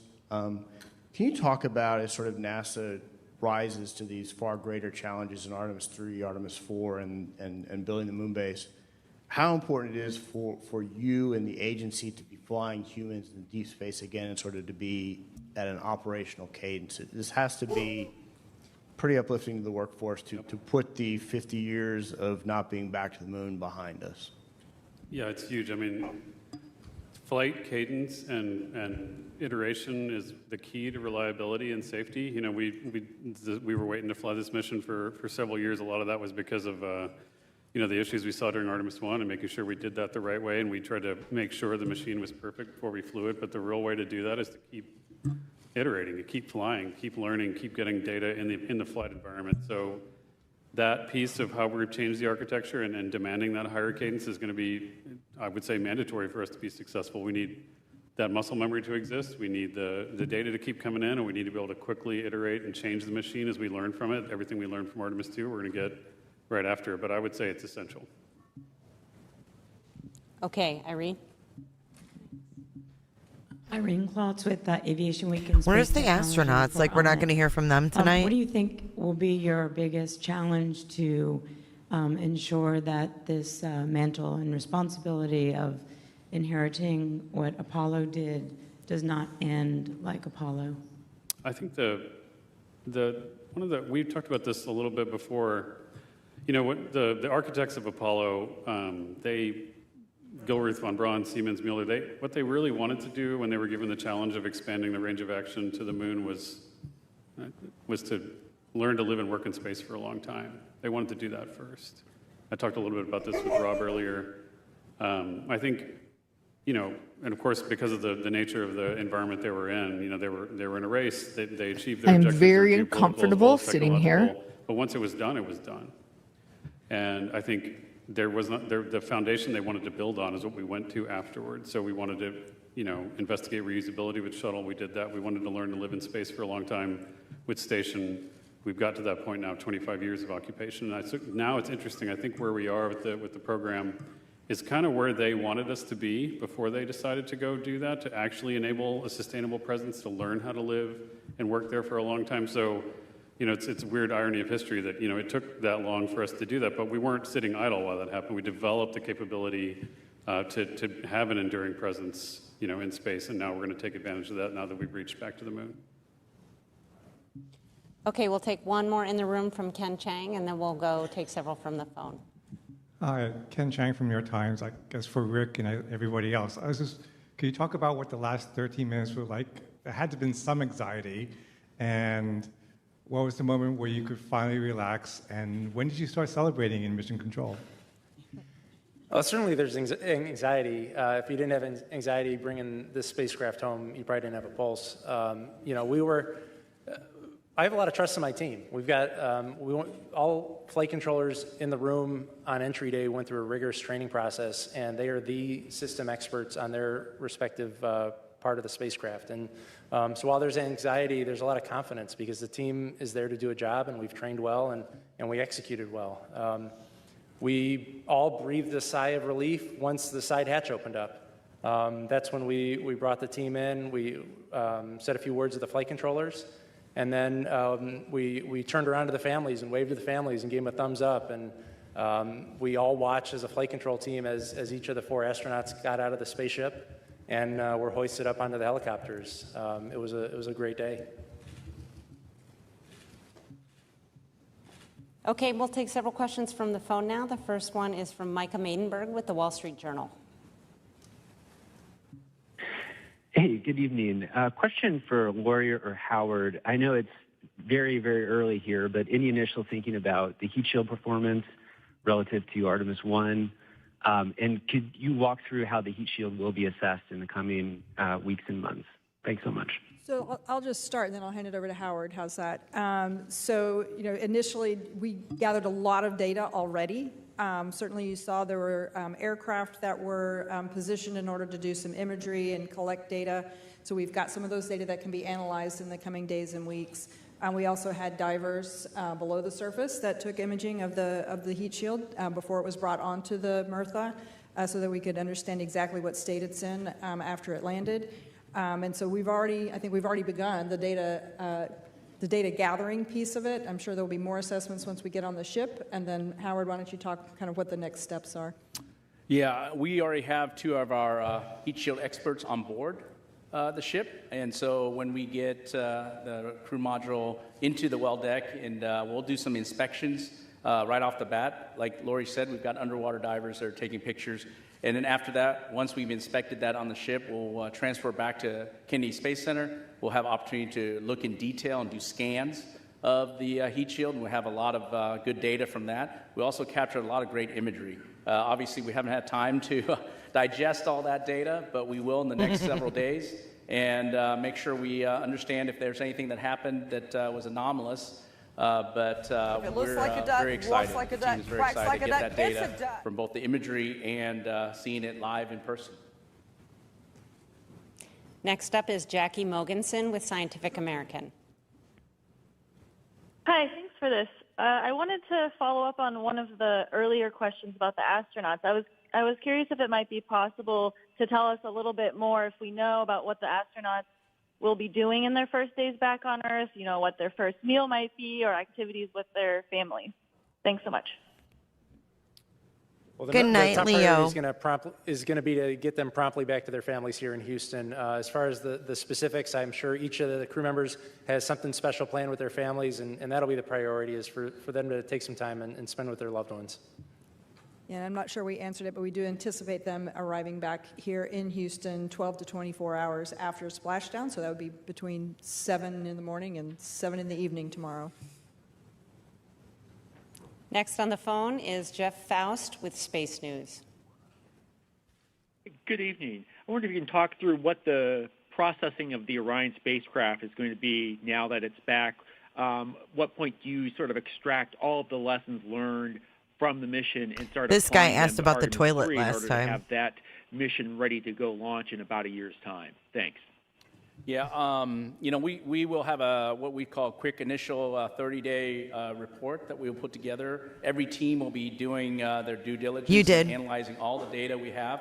The crew We'll do module it will this get weekend. transported back to Kennedy Space Center.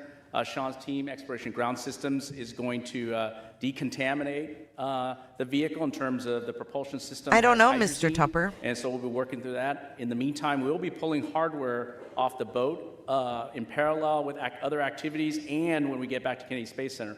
We've got about 286 components we're going to reuse Okay, in future Possum. missions already. And then we're going to look at other components and determine if we can reuse those as well. A lot of work, not only on the hardware fixing to flow, go to bed but also myself. all the analysis of the data we're going to need going forward to learn from this mission and carry forward for Artemis 3 and beyond.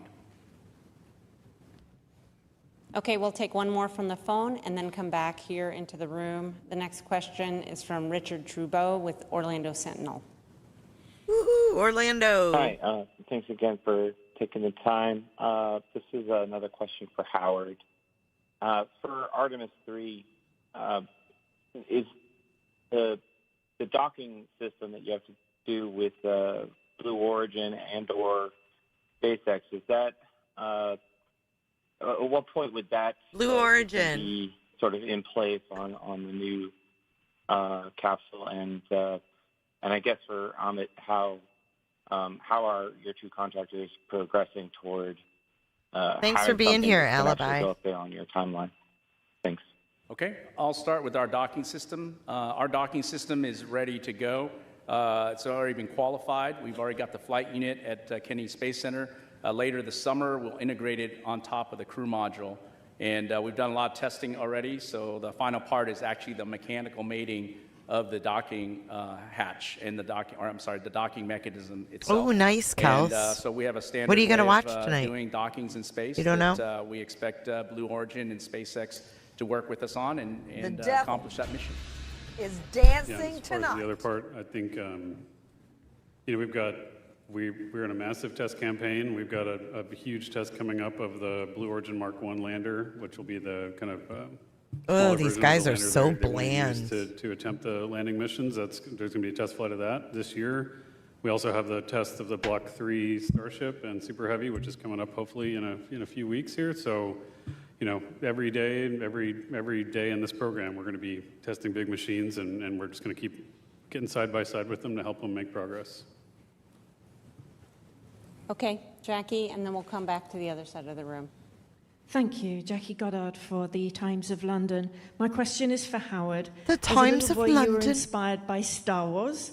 I wondered if today is better for you than Star Wars, and for future space travelers looking back at today, what should they see as being the significant? They're just really low energy, man. Wow, you might be watching my old interviews or something, but Anybody I would live say tonight? 1,000. I don't know what the number we're is. going to Thousands of count the times money. better. I would say that I shared Let a me moment check. with my father. He took me to see Star Wars. He's not alive today.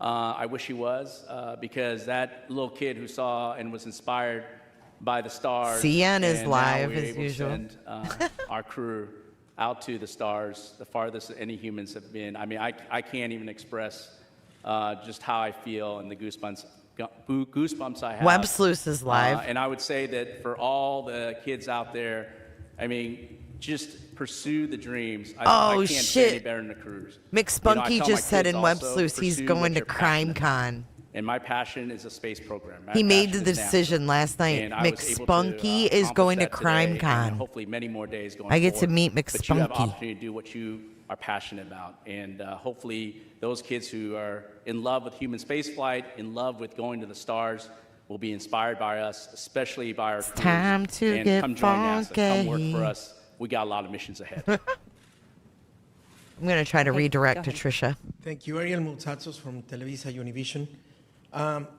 The only mission until today that for which the communications blackout lasted 6 minutes was Apollo 13, if I am not mistaken.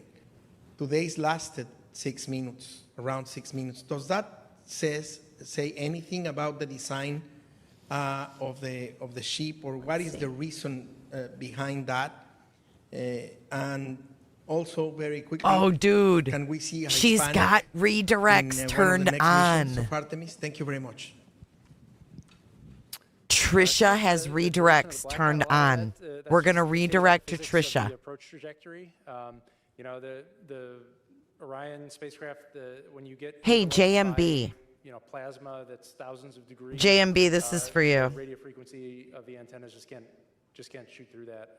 You know, on the space shuttle, we were lucky we had the tail. Directly off. On the tail, and it took us a while to figure that out. Yes, can you cartwheel in? I'm ready to close this out anyways. I'm done with this. I'm done with the low energy of these people. I'm happy the guys and gal is back. Christina is my new hero. But I am going to dump you guys into Web Sleuths. But I got to put it on first. Hold on. Because I got to watch from my end.